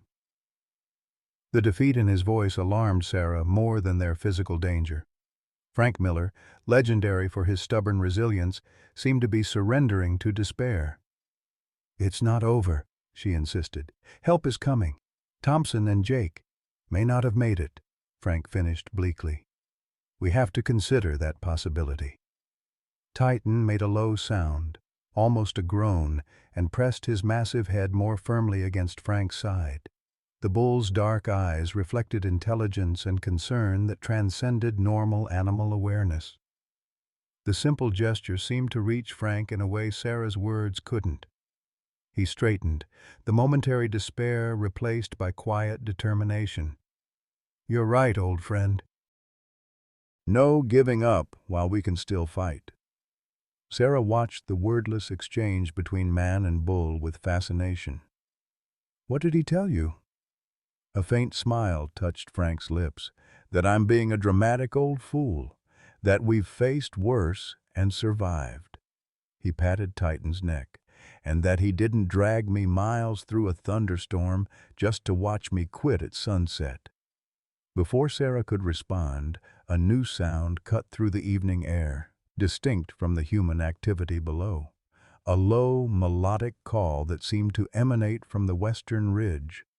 Frank tensed, instantly alert. "Joseph," he whispered, "that's a tribal signal." He produced a small wooden whistle from his pocket and returned the call with a pattern of notes that blended perfectly with the natural forest sounds. Within minutes, Joseph materialized from the darkness, accompanied by 3 other men from his tribe, all moving with the silent efficiency of lifelong woodsmen. "You're alive," Joseph said simply, clasping Frank's forearm in greeting. "Good." "Barely," Frank acknowledged. "Hernandez is here with at least 8 men. They've found the Central Springs." Joseph's expression remained stoic, but Sarah noticed his companions exchange concerned glances. "We've brought help," he said, gesturing to his tribesmen. 4 more are circling to the eastern approach. 7 of us against their 9 plus Hernandez, Frank calculated. Better odds, but they're still armed with automatic weapons. "We have something better than guns," Joseph replied. He produced a small leather pouch from inside his jacket. "The valley provides protection in many forms." "What's the plan?" Sarah asked, her scientific skepticism temporarily suspended by the dire circumstances. Joseph outlined his strategy quickly. His men would create diversions around the valley's perimeter, drawing Hernandez's forces away from the Central Springs. Meanwhile, Joseph, Frank, and Sarah would approach the command post directly. "And then," Frank pressed. Joseph's dark eyes gleamed in the fading light. "Then we give Hernandez a choice." The tribal members dispersed with silent efficiency, melting into the forest like shadows. Joseph led Frank, Sarah, and Titan on a circuitous route that brought them closer to the helicopter and command post without exposing them to the search parties now scattered throughout the valley. "Shouldn't we wait for Thompson and Jake?" Sarah whispered as they paused behind a rocky outcropping. "If they've reached the fire tower." "We can't count on that now," Frank replied grimly. "The valley needs immediate protection." From their position, they could see Hernandez clearly. A tall man with silver-streaked hair and the confident bearing of someone accustomed to power. He examined sample vials held by a subordinate, nodding with satisfaction. "Preliminary analysis confirms extraordinary properties," the subordinate was saying, his voice carrying in the evening stillness. "Multiple unknown compounds with significant cellular regeneration potential." "As expected," Hernandez replied smoothly. "Package everything for transport. I want the first samples airlifted to our Phoenix lab tonight." "And the location, sir? Do we maintain the search for Miller and the journal?" Hernandez waved dismissively. "The journal is irrelevant now. We've found what we came for. Once we've harvested sufficient samples, we'll bring in the full team to establish a permanent research facility." The casual arrogance with which he claimed the valley ignited something in Frank. Sarah saw his expression harden, years of protective instinct crystallizing into resolve. "Now," he said quietly to Joseph. The first diversion came from the eastern edge of the valley, a series of sharp whistling sounds, followed by what appeared to be multiple flashlight beams moving erratically through the trees. Two of Hernandez's men immediately moved to investigate, weapons raised. "Probably animals," Hernandez said dismissively, but assigned two more men to check the southern perimeter when similar disturbances erupted there. With the forces divided, Joseph gave the signal. Frank stepped forward first, emerging from concealment with dignified purpose, Titan at his side. The massive bull's presence made an immediate impression. Even armed men took involuntary steps backward as the Brahman's imposing silhouette materialized in the twilight. "Hernandez," Frank called, his voice carrying the authority of 4 decades in the wilderness. "You're trespassing on protected federal land." The pharmaceutical CEO turned, surprise quickly masked by calculated cordiality. "Ranger Miller, I'm relieved to see you alive. My men reported you were seriously injured." "I was," Frank confirmed, deliberately touching his abdomen where the knife wound had been. "Your hired thugs did their best to kill me." "A regrettable misunderstanding," Hernandez replied smoothly. "Overzealous security contractors exceeding their instructions. I assure you, I only wanted information about this remarkable valley." "So you could exploit it," Frank countered. Hernandez spread his hands in a gesture of reasonable diplomacy. "I prefer the term develop. This valley contains compounds that could revolutionize medicine, Miller. Think of the lives that could be saved, the suffering alleviated." "At what cost?" Sarah emerged from the shadows to stand beside Frank. "Strip mining a unique ecosystem? Destroying in months what nature created over millennia?" Hernandez assessed her with clinical interest. "Dr. Coleman, isn't it? Your papers on animal cognition were quite fascinating, if somewhat speculative." His gaze shifted to Titan. "Though perhaps you were more right than your peers acknowledged." The remaining guards had moved to protective positions around Hernandez, weapons not quite pointed at Frank and Sarah, but ready. The bull sensed the tension, a low rumble building in his massive chest. "You have 2 choices," Frank stated flatly. "Leave now with nothing or face the consequences of trespassing, attempted murder of a federal officer, and environmental crimes." Hernandez actually laughed. "Consequences? Administered by whom? You're outnumbered, outgunned, and completely isolated. No one knows you're here." "That's where you're wrong," Joseph said, stepping forward to complete their small line of resistance.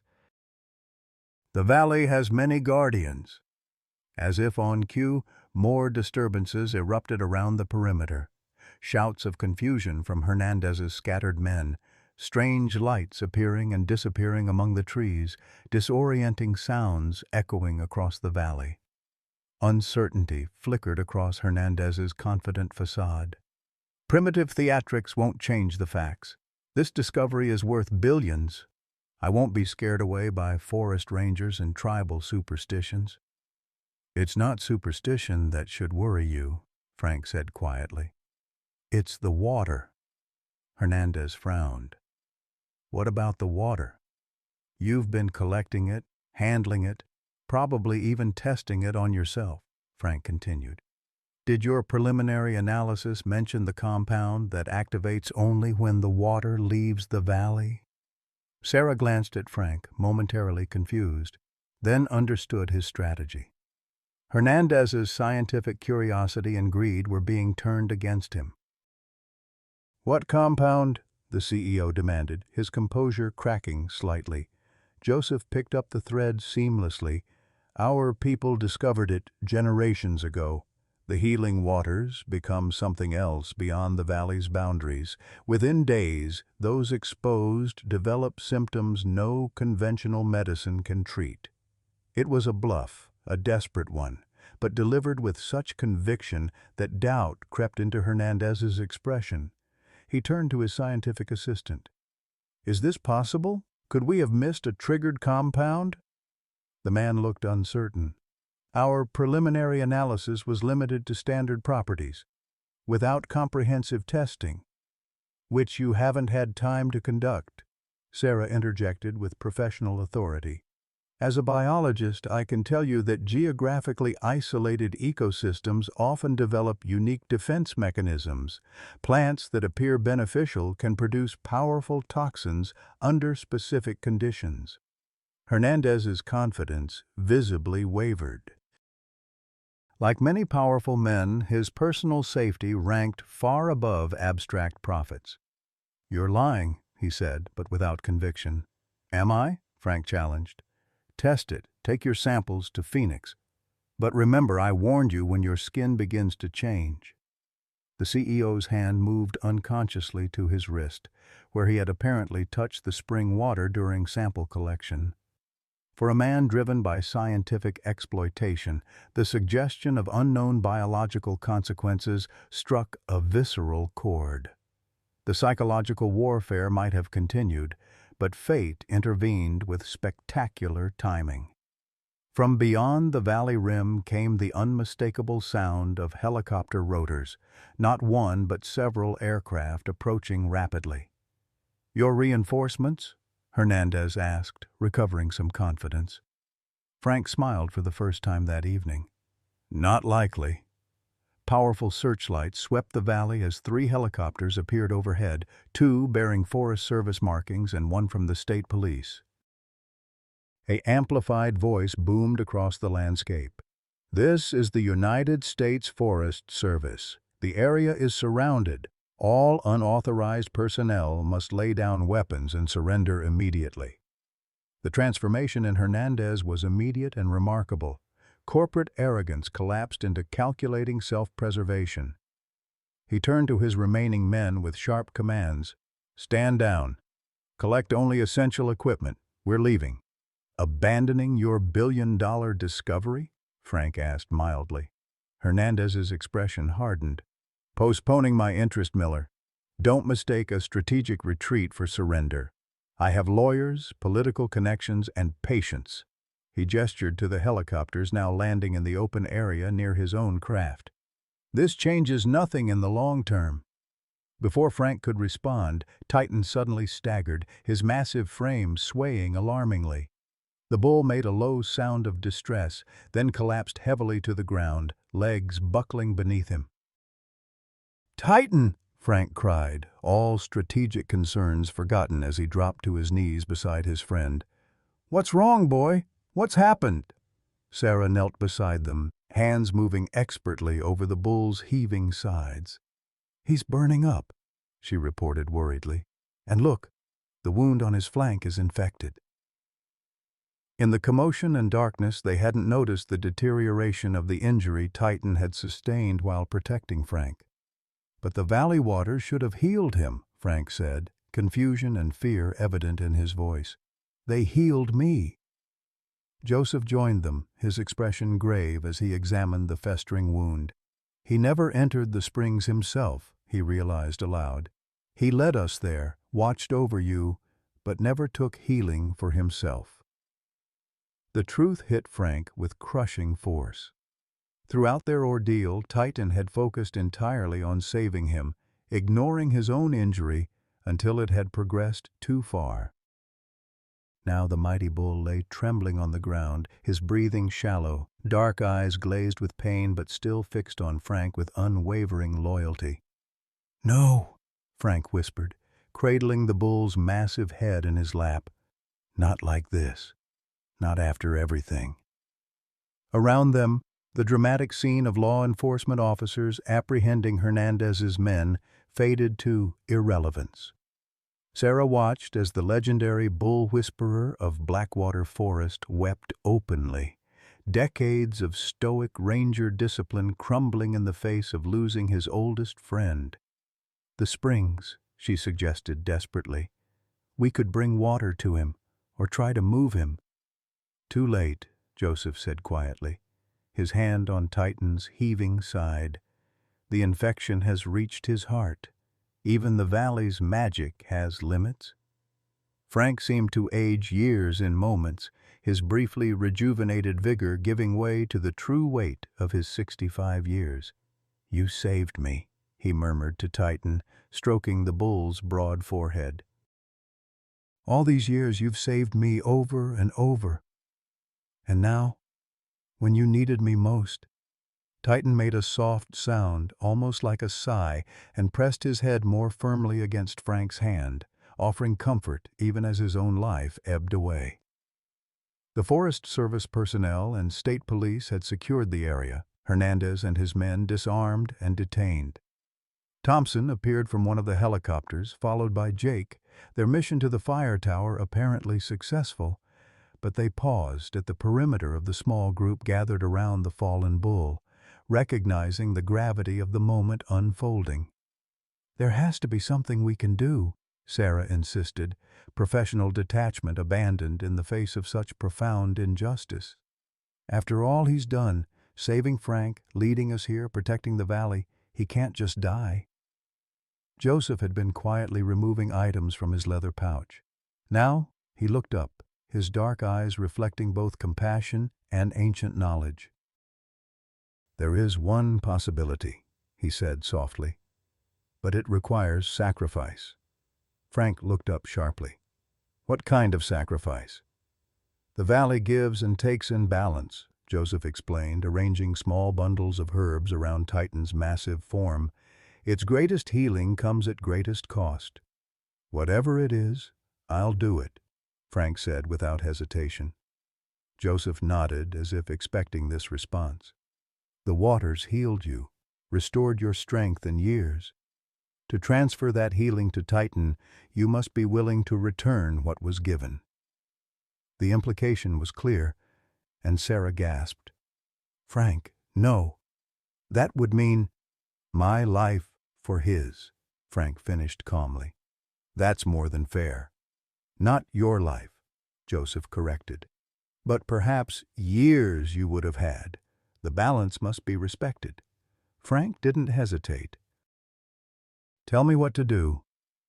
As the last light faded from the sky and stars appeared above the hidden valley, Joseph guided Frank through an ancient ritual, part tribal tradition, part connection to the mysterious forces that made the valley unique. They carried water from the central springs in ceremonial vessels, mixing it with crushed herbs and minerals found only in this sacred place. Sarah watched with scientific skepticism battling against desperate hope.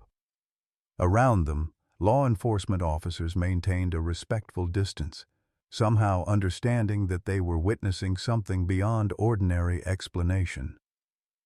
Frank knelt beside Titan throughout the ritual, one hand never leaving the bull's fevered hide, speaking softly to his oldest friend as Joseph prepared the final mixture. "Hang on, old boy," he murmured. "Just a little longer. My turn to save you." When the preparation was complete, Joseph handed Frank a small clay cup filled with cloudy liquid. "Drink half," he instructed. Then pour the remainder directly into his wound." Frank took the cup with steady hands. "Will it work?" "The valley decides," Joseph replied simply. "But your intention matters, your willingness to sacrifice." Without further hesitation, Frank drank half the mixture, then carefully poured the remainder over Titan's infected wound. For several long moments, nothing happened. The bull's breathing remained labored, his massive frame trembling with fever. Then, so gradually that Sarah thought she might be imagining it, a change began. Titan's breathing deepened. The angry redness around his wound began to recede. The bull's dark eyes, previously glazed with pain, cleared and focused once more on Frank. Simultaneously, Frank himself seemed to diminish somehow, not dramatically, but noticeably. The vigor the valley waters had restored ebbed visibly.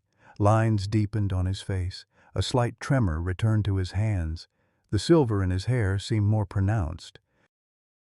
"It's working," Sarah whispered, torn between awe at the healing and concern for Frank. Frank didn't seem to care about the changes to himself, his attention entirely focused on Titan's improvement. The bull was breathing normally now, the infection visibly retreating, strength returning to his powerful limbs. "That's it, boy," Frank encouraged, his voice rougher, older but filled with joy.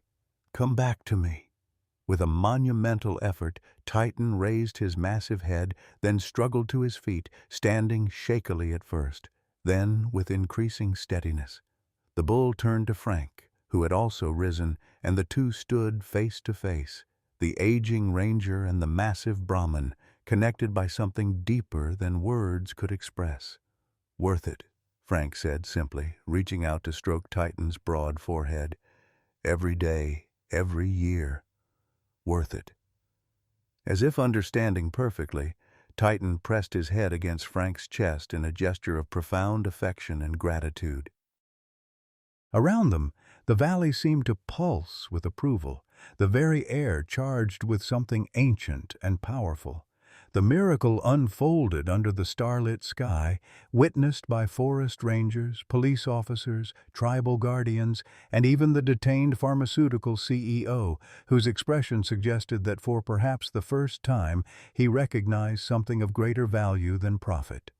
In that moment of balance restored, with Titan standing strong again and Frank accepting the year's return to his true age, the hidden valley revealed its deepest magic, not in the healing waters or rare plants, but in the bond between a man and the animal who had become his truest friend.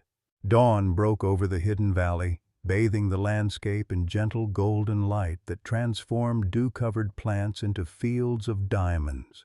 2 days had passed since the dramatic confrontation with Hernandez and the miraculous healing of Titan. The valley, once violated by intruders, had begun to recover its peaceful rhythm, though now under the watchful protection of both tribal guardians and Forest Service personnel. Frank Miller sat on a sun-warmed rock near the central springs, observing as Sarah methodically documented plant specimens and water samples under the supervision of Chief Walter Brennan. The Forest Service had established a small, unobtrusive research station at the valley's edge, not to exploit its resources, but to understand and protect them. "Never thought I'd see the day," Chief Brennan remarked, settling beside Frank with a grunt that spoke of shared years and aging joints. "Secret valley, magical waters, government actually doing the right thing." He shook his head in wonder. "You've had quite an adventure, old friend." Frank smiled faintly, the new lines on his face deepening. The sacrifice of years to save Titan had aged him visibly, returning him to his true 65 years and perhaps a bit beyond. Yet there was a peace in his weathered features that hadn't been there before. "Worth every minute of it," he replied, watching as Titan grazed contentedly nearby, fully recovered and seemingly more vigorous than ever. "Though I'm not sure Washington would have been so cooperative without Elizabeth's involvement." The mention of his daughter brought another smile to Frank's face. Elizabeth Miller had arrived the previous day, alerted by Thompson about her father's ordeal. The reunion had been tearful, but healing, 8 years of estrangement dissolving in the face of nearly losing each other forever. "Your daughter's quite a force of nature," Brennan observed. "Reminds me of Margaret." "Don't tell her that," Frank chuckled. "But yes, she's got her mother's spirit, and her legal skills came at just the right time." Elizabeth was currently back at Ranger headquarters, coordinating with federal officials to establish permanent protected status for the valley. Her environmental law expertise, combined with her personal connection to the story, had cut through bureaucratic resistance with remarkable efficiency. "Hernandez's lawyers are still threatening lawsuits," Brennan noted. "But with the attempted murder charges and illegal trespassing, they're negotiating from a position of weakness." Frank nodded, unsurprised. Men like Hernandez don't surrender easily. "But Elizabeth thinks we can establish a research trust, controlled access for legitimate scientific study with both tribal representatives and federal overseers." He gestured toward Sarah, meticulously cataloging a flowering plant. People like Dr. Coleman, who respect what this place truly is. As if sensing their attention, Sarah looked up and waved before returning to her work. Since the confrontation, she had been granted temporary research authority, her years of studying animal cognition suddenly vindicated by Titan's extraordinary behaviors. The scientific papers she would eventually publish, carefully omitting exact locations and certain sensitive details, would transform her once marginalized career. "And Jake?" Brennan asked more soberly. Frank's expression grew thoughtful. "Facing disciplinary action as he should, but I've recommended leniency." He shrugged at Brennan's surprised look. "He made terrible choices, but in the end he came through. That fire tower call saved us all." Jake Reynolds had been temporarily suspended pending investigation, but Frank's testimony about his ultimate actions had prevented criminal charges. The young ranger was cooperating fully, providing detailed information about Hernandez's operation and accepting responsibility for his role in the events. "You're more forgiving than most would be," Brennan observed. "Not forgiveness so much as perspective," Frank replied. "When you've been given a second chance yourself, it changes how you view others' mistakes." Their conversation was interrupted by the approach of Joseph Blackfeather, accompanied by several tribal elders who had arrived to discuss the valley's future protection. The relationship between the Forest Service and the tribe had been transformed by recent events, centuries of mistrust giving way to cautious partnership in a shared mission. "The council is ready to begin," Joseph announced.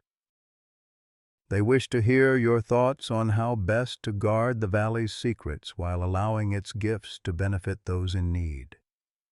Frank rose with a slight wince, his body now feeling every year of its age, and followed Joseph toward a circle of elders gathered beneath an ancient oak tree. Titan, attentive as always to Frank's movements, fell into step beside him, drawing appreciative murmurs from the tribal representatives. "The bond between you remains strong," Joseph noted as they walked. "Perhaps even stronger since the healing exchange."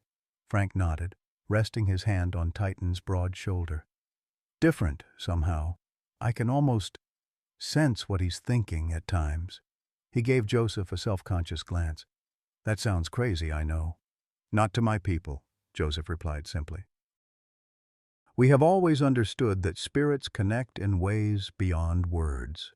The meeting lasted several hours, with frank discussions about balancing protection with research, traditional knowledge with modern science, secrecy with selective sharing. Throughout, Titan remained at Frank's side, occasionally seeming to listen with uncanny attentiveness, particularly when his name was mentioned. By mid-afternoon, a framework had been established, a cooperative stewardship program combining tribal guardians, Forest Service personnel, and a small, carefully vetted scientific team. The valley's location would remain classified, its access strictly controlled, and its most potent secrets shared only with those who demonstrated worthy intentions. As the council dispersed, Sarah approached Frank with barely contained excitement. "The preliminary analysis confirms it," she reported, holding up a tablet displaying complex charts. "The water contains compounds unknown to current science, natural elements that accelerate cellular regeneration without the side effects of artificial treatments." "And the plants?" Frank inquired. "Even more promising. 3 species appear to contain powerful anti-cancer properties, and another might revolutionize treatment for neurological disorders." Her expression grew serious. "Hernandez wasn't wrong about the potential value, Frank. These discoveries could help millions." "Which is why we're not keeping them entirely secret," he affirmed, "just ensuring they're developed responsibly, with the valley itself protected." Sarah nodded, then hesitated. "There's something else." She glanced at Titan, who was watching them with his characteristic intelligence. "I've been documenting Titan's cognitive abilities. Frank, he's demonstrating understanding and problem-solving capacities that completely redefine what we know about bovine intelligence." "Tell me something I don't know," Frank chuckled. "That bull's been outsmarting me for 15 years. "I'm serious," Sarah insisted.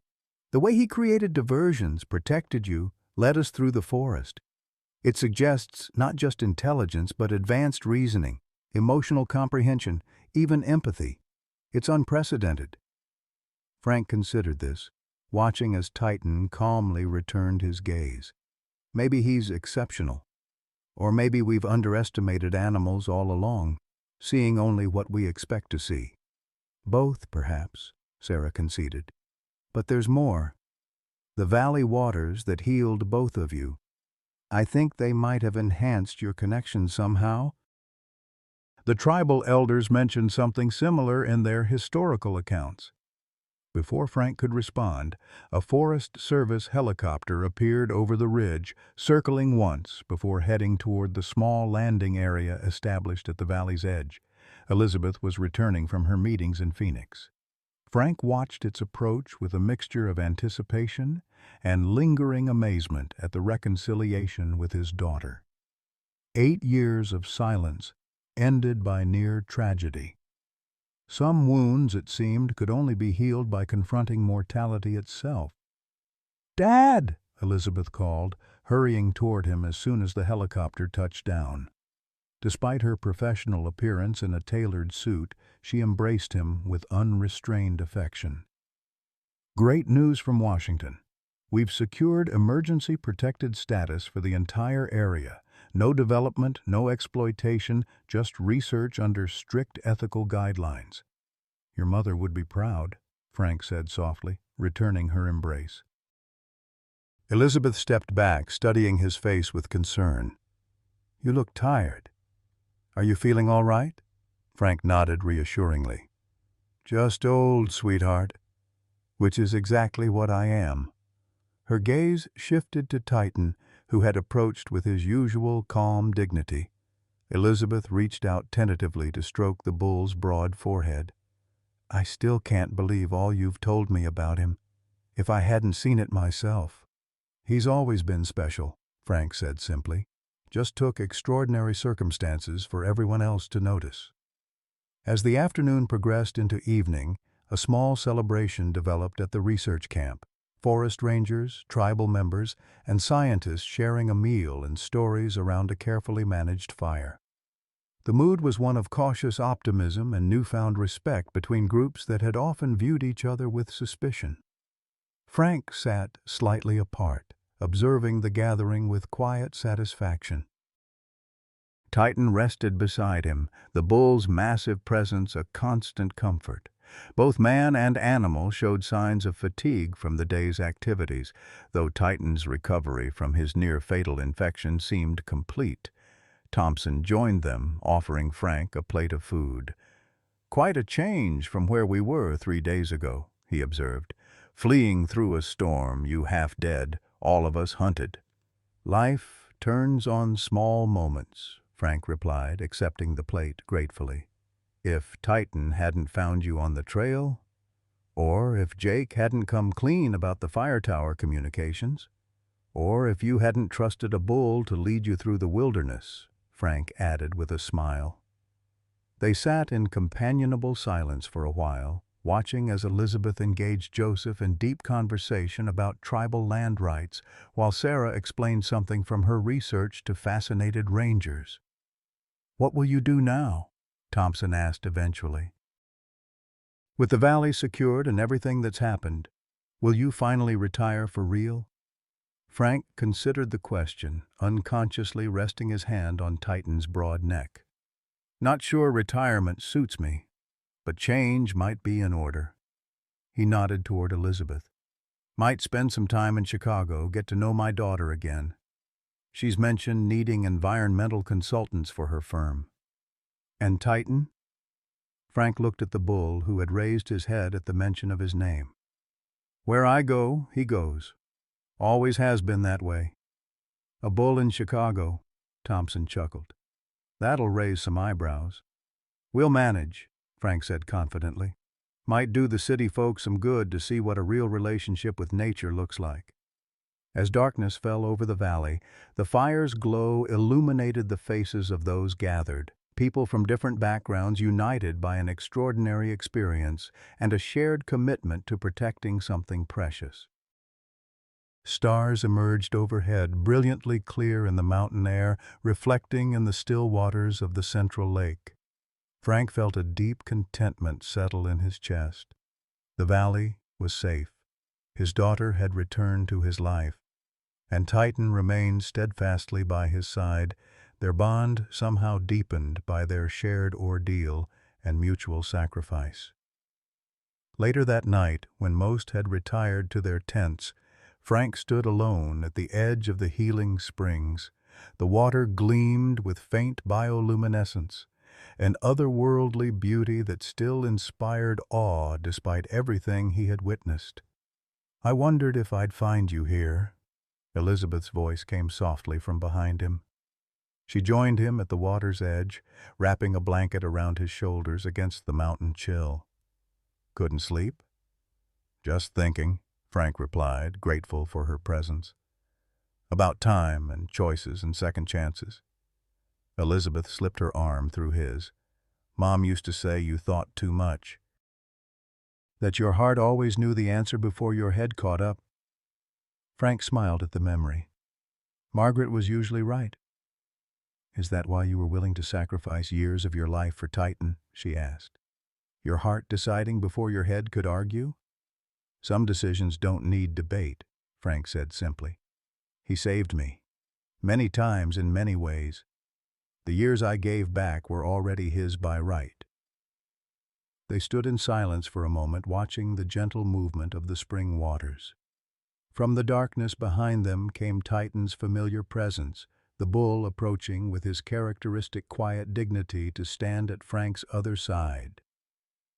"I've been thinking," Elizabeth said carefully, "about what comes next. My condo in Chicago isn't exactly bull-friendly." Frank nodded, having anticipated this practical obstacle. "I've made peace with the Forest Service quarters. Titan and I will be fine there until—" "Actually," she interrupted, "I've been looking at properties outside the city, small farms within commuting distance." She hesitated. Places with enough land for a retired ranger and his unusual companion. Frank turned to her, surprised. "You'd do that? Change your whole life to accommodate us?" "You changed yours for me. For years." Elizabeth's voice held regret for their lost time. "Besides, after everything that's happened, nearly losing you, seeing what really matters, a longer commute seems like a small adjustment." Before Frank could respond, Titan made a soft sound, pressing gently against his side as if offering encouragement. "See?" Elizabeth laughed. "He approves." "He usually knows best," Frank admitted, resting one hand on Titan's broad head while keeping his other arm linked with his daughter's. "Seems I'm outvoted." Together, the unlikely trio stood beside the healing waters, a reconnected family forged through crisis and redemption.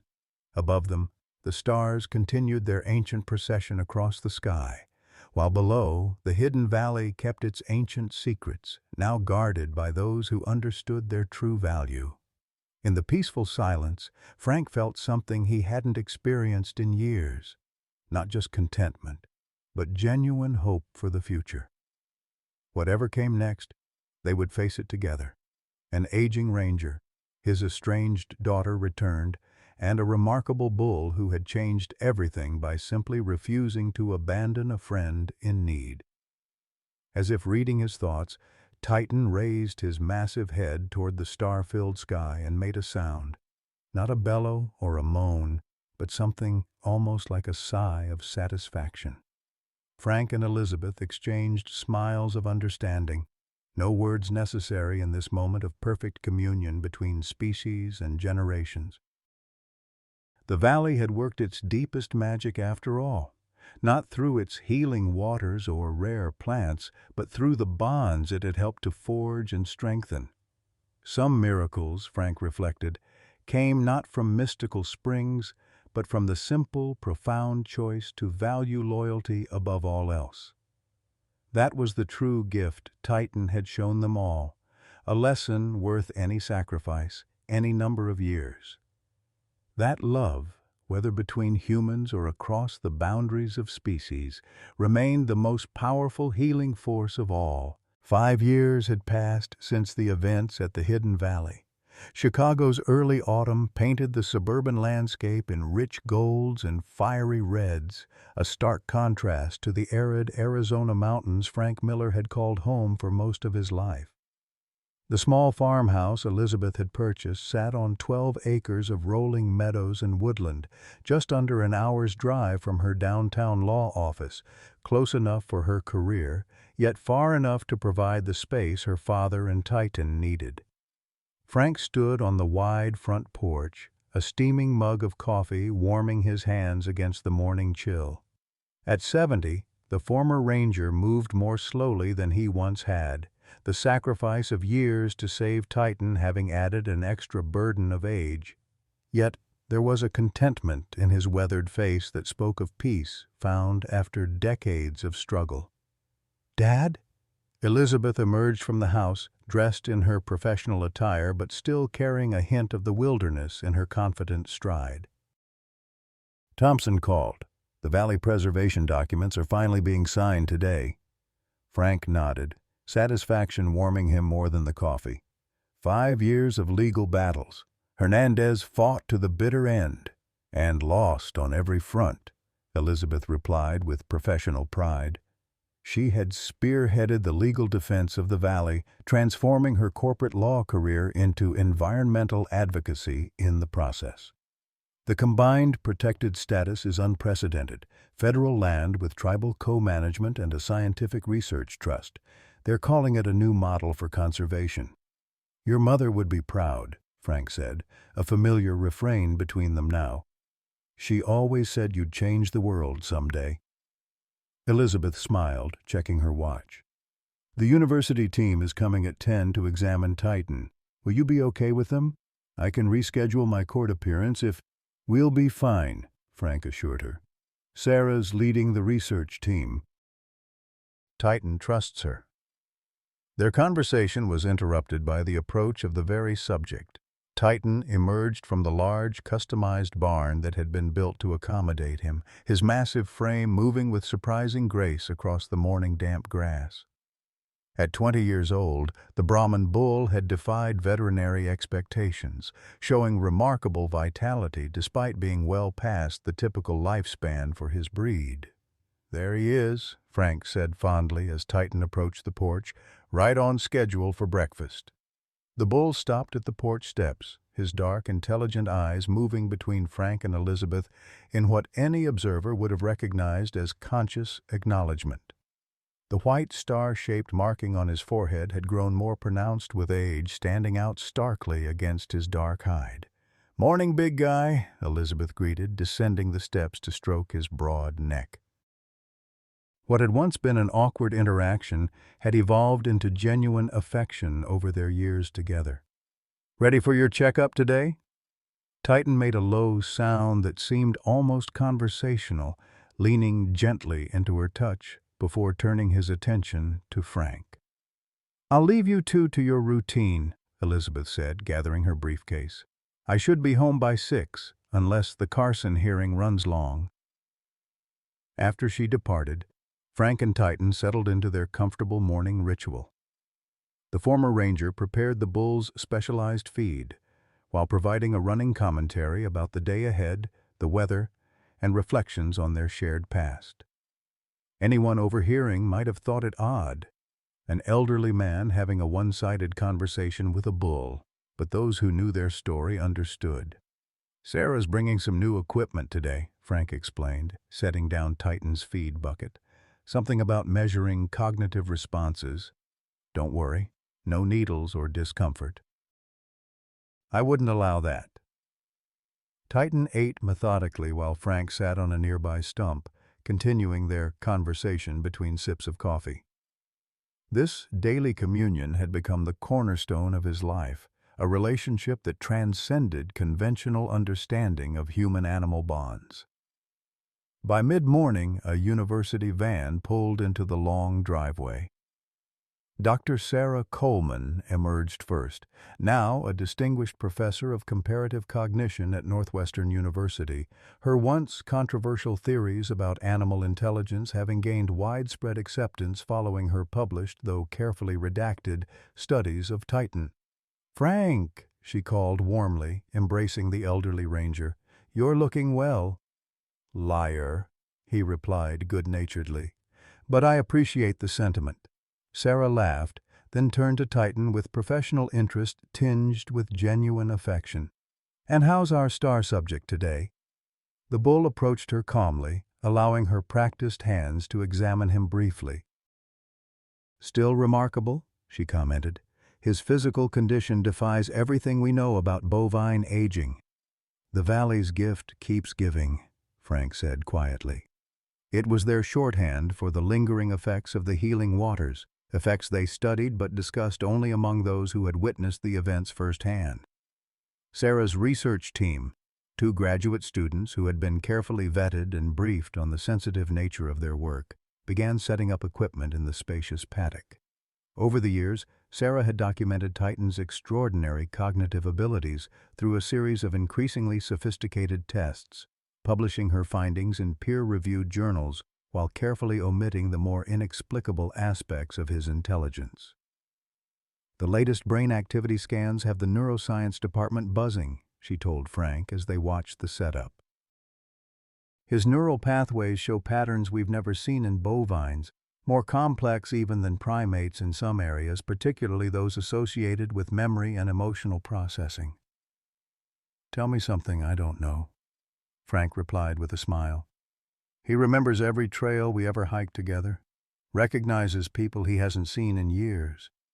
Sarah nodded, her scientific curiosity tempered by 5 years of observing the bond between man and bull. "There's something we'd like to try today, if you're comfortable with it. A new kind of cognitive mapping that might help us understand the depth of your connection."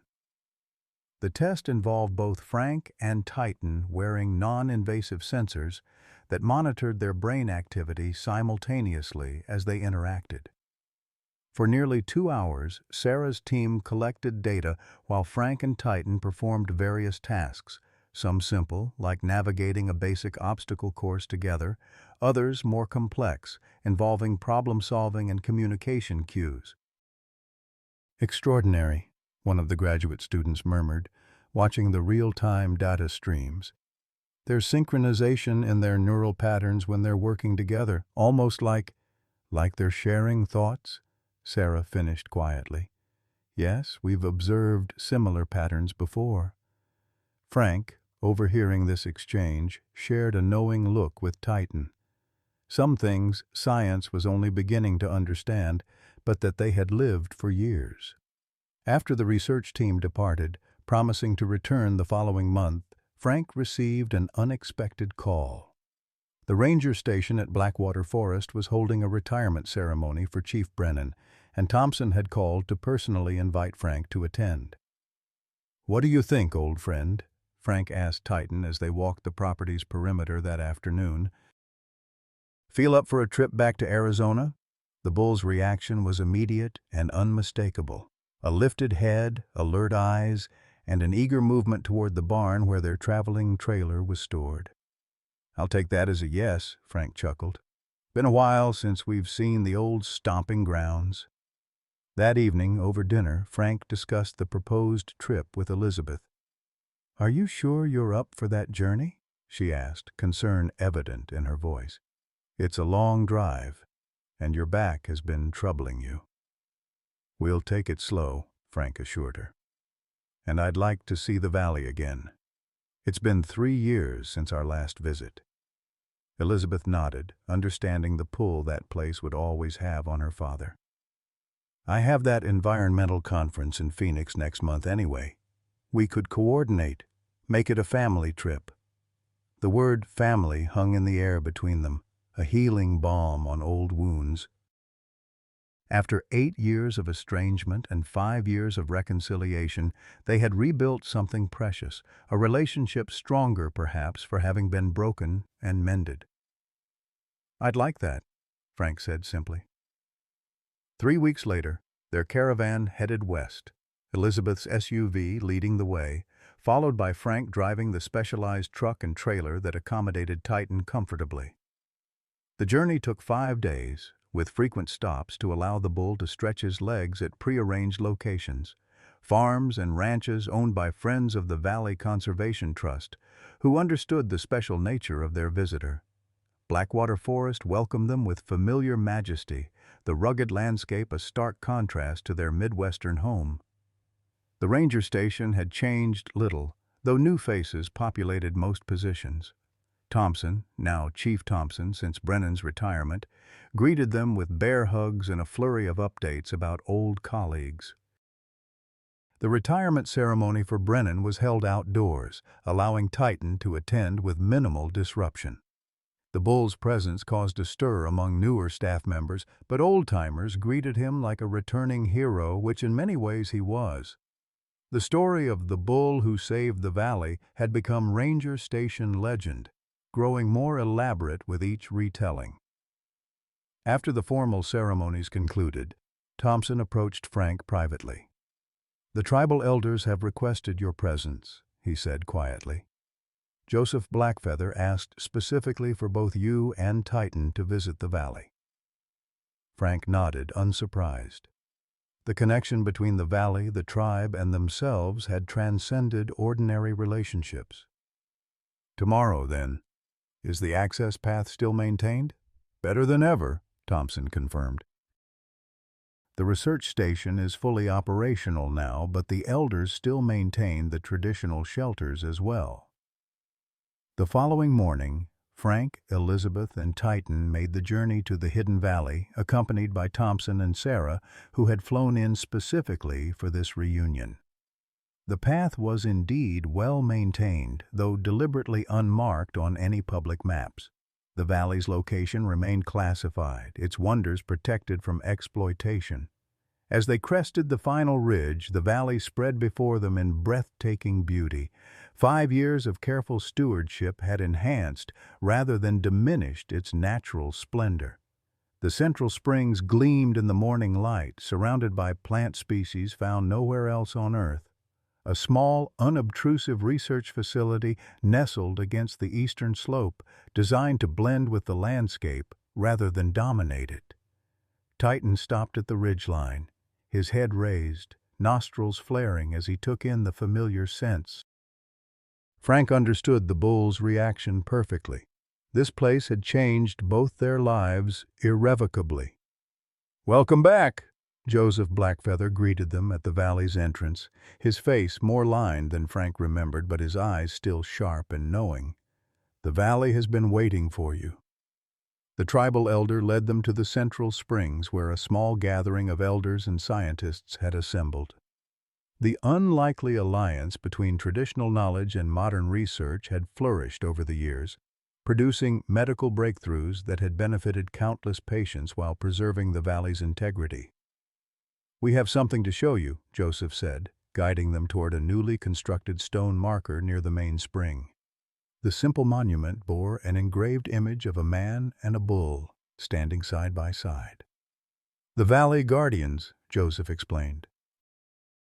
"Our council voted unanimously to honor your sacrifice and protection." Frank stood speechless before the monument, unexpectedly moved by this recognition. Beside him, Titan approached the stone marker, examining it with apparent understanding before looking back at Frank. "He knows," Sarah murmured, observing the bull's behavior with professional interest. "He recognizes the significance." "Of course he does," Frank replied simply. The day passed in quiet celebration and remembrance. The scientific team shared their latest discoveries. Compounds derived from valley plants now in clinical trials for treating previously incurable conditions. The tribal elders spoke of how their traditional knowledge was being respected and incorporated into the valley's management. Together they had found a balance that honored the sacred while embracing the potential for healing. As sunset approached, Frank found himself alone with Titan at the edge of the central springs, the place where their fates had been most profoundly intertwined. The bull stood quietly beside him, both of them contemplating the gently bubbling waters. 5 years? Frank mused aloud. Doesn't seem possible. Sometimes I wake up thinking we're still in that cabin in the woods. You standing guard, me bleeding out. Titan made a soft sound, pressing his massive head gently against Frank's shoulder. Yeah, I know, the former ranger continued, as if responding to spoken words. We made it through. Both of us. Changed, but still here. Elizabeth found them there a while later, standing in companionable silence as the day's light faded. The elders have invited us to stay overnight, she said softly, not wanting to intrude on their moment. A ceremonial fire at the sacred circle. Frank nodded, grateful for the opportunity. As darkness fell, they joined the small gathering around a carefully tended fire. Stories were shared, some scientific, detailing the valley's ongoing contributions to medicine. Others traditional, speaking of the valley's spiritual significance through generations. And some personal, recounting the remarkable events that had brought them all together. When it came Frank's turn to speak, he kept his words simple. I spent 40 years in these forests, thinking I was protecting them. Turns out, they were protecting me all along. He glanced at Titan, standing vigilant at the circle's edge, teaching me what really matters. Later that night, as most of the gathering slept in the traditional shelters, Frank found himself restless. He slipped outside, Titan immediately rising to join him despite the late hour. Together they walked to a small promontory overlooking the valley, now bathed in moonlight. Beautiful, isn't it? Frank said softly. Worth everything we went through? Titan made a sound of apparent agreement, his massive form silhouetted against the star-filled sky. I've been thinking, Frank continued, settling on a flat rock, his aging joints protesting the day's activities. About time, and how we use what we're given. He looked up at the bull who had been his constant companion for 20 years. I gave up some years to save you, and I'd do it again in a heartbeat. But the truth is, you've given me so much more in return. The bull listened with his characteristic attentiveness, dark eyes reflecting the moonlight.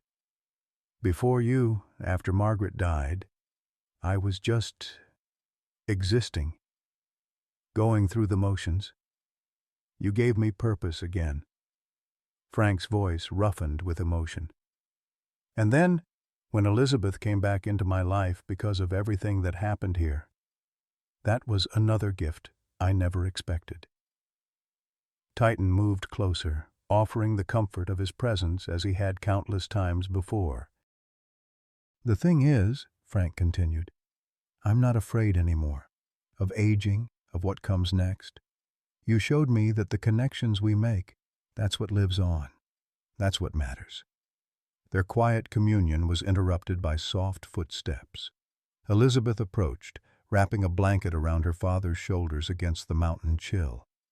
Couldn't sleep either? She asked, settling beside him. Frank shook his head. Too many memories in this place. Good ones, I hope. Mostly, he affirmed. Despite everything, mostly good. They sat together in comfortable silence, Titan standing guard nearby, the three of them united by experiences that defied conventional explanation but had forged unbreakable bonds. I've been offered a position with the Environmental Protection Agency, Elizabeth said eventually, director of their new Conservation Innovation Division. It would mean moving to Washington. Frank absorbed this news, understanding its implications. You should take it. You could do important work there. It would mean changes for all of us, she continued. New location, new arrangements. We'll manage, Frank replied with the calm certainty of one who had adapted to far greater challenges. Titan and I are pretty adaptable these days. Elizabeth smiled, taking his hand. I was thinking, the position comes with access to a property in Virginia, 50 acres, originally intended as a retreat for visiting dignitaries.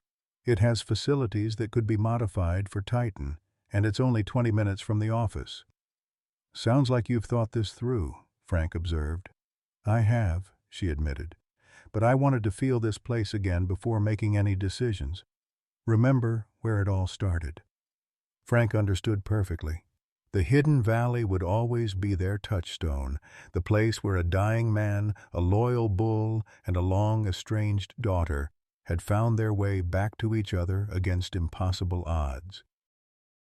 Whatever you decide, he said finally, we're with you. That's what family does. As dawn approached, casting first light across the valley's extraordinary landscape, the three figures remained on the promontory. An aging ranger, his accomplished daughter, and a remarkable bull who had changed both their lives in ways science could measure but never fully explain. In that moment of perfect communion, Frank Miller knew with absolute certainty that despite all he had sacrificed, he had received infinitely more in return. Some might call it the valley's magic, others the inexplicable bond between species. But to Frank, it was simpler: love, loyalty, and the courage to trust beyond reason. That was Titan's greatest gift, not just saving his life in a moment of crisis, but showing him how to truly live it every day thereafter. Frank Miller's journey reminds us that our most precious connections often arrive in unexpected forms. At 65, Frank thought his meaningful years were behind him, until a remarkable bull named Titan showed him that loyalty transcends all boundaries. When Frank sacrificed his own years to save Titan's life, he discovered something profound. True wealth isn't measured in time, but in love. For those of us entering our golden years, Frank's story echoes our deepest hopes: that our lives still hold purpose, that reconciliation remains possible, and that the bonds we forge matter more than the years we count. Like Frank reuniting with his estranged daughter Elizabeth after 8 years of silence, it's never too late to heal what's broken. His willingness to start anew, moving from his lifelong Arizona mountains to create a different life in Chicago, shows that courage doesn't diminish with age. What unexpected relationship has brought meaning to your life when you least expected it? Has there been a moment when, like Frank and Titan, loyalty and love transcended all reasonable expectations? Share your story in the comments below because, like Frank discovered, our greatest adventures often begin when we think the story is already written.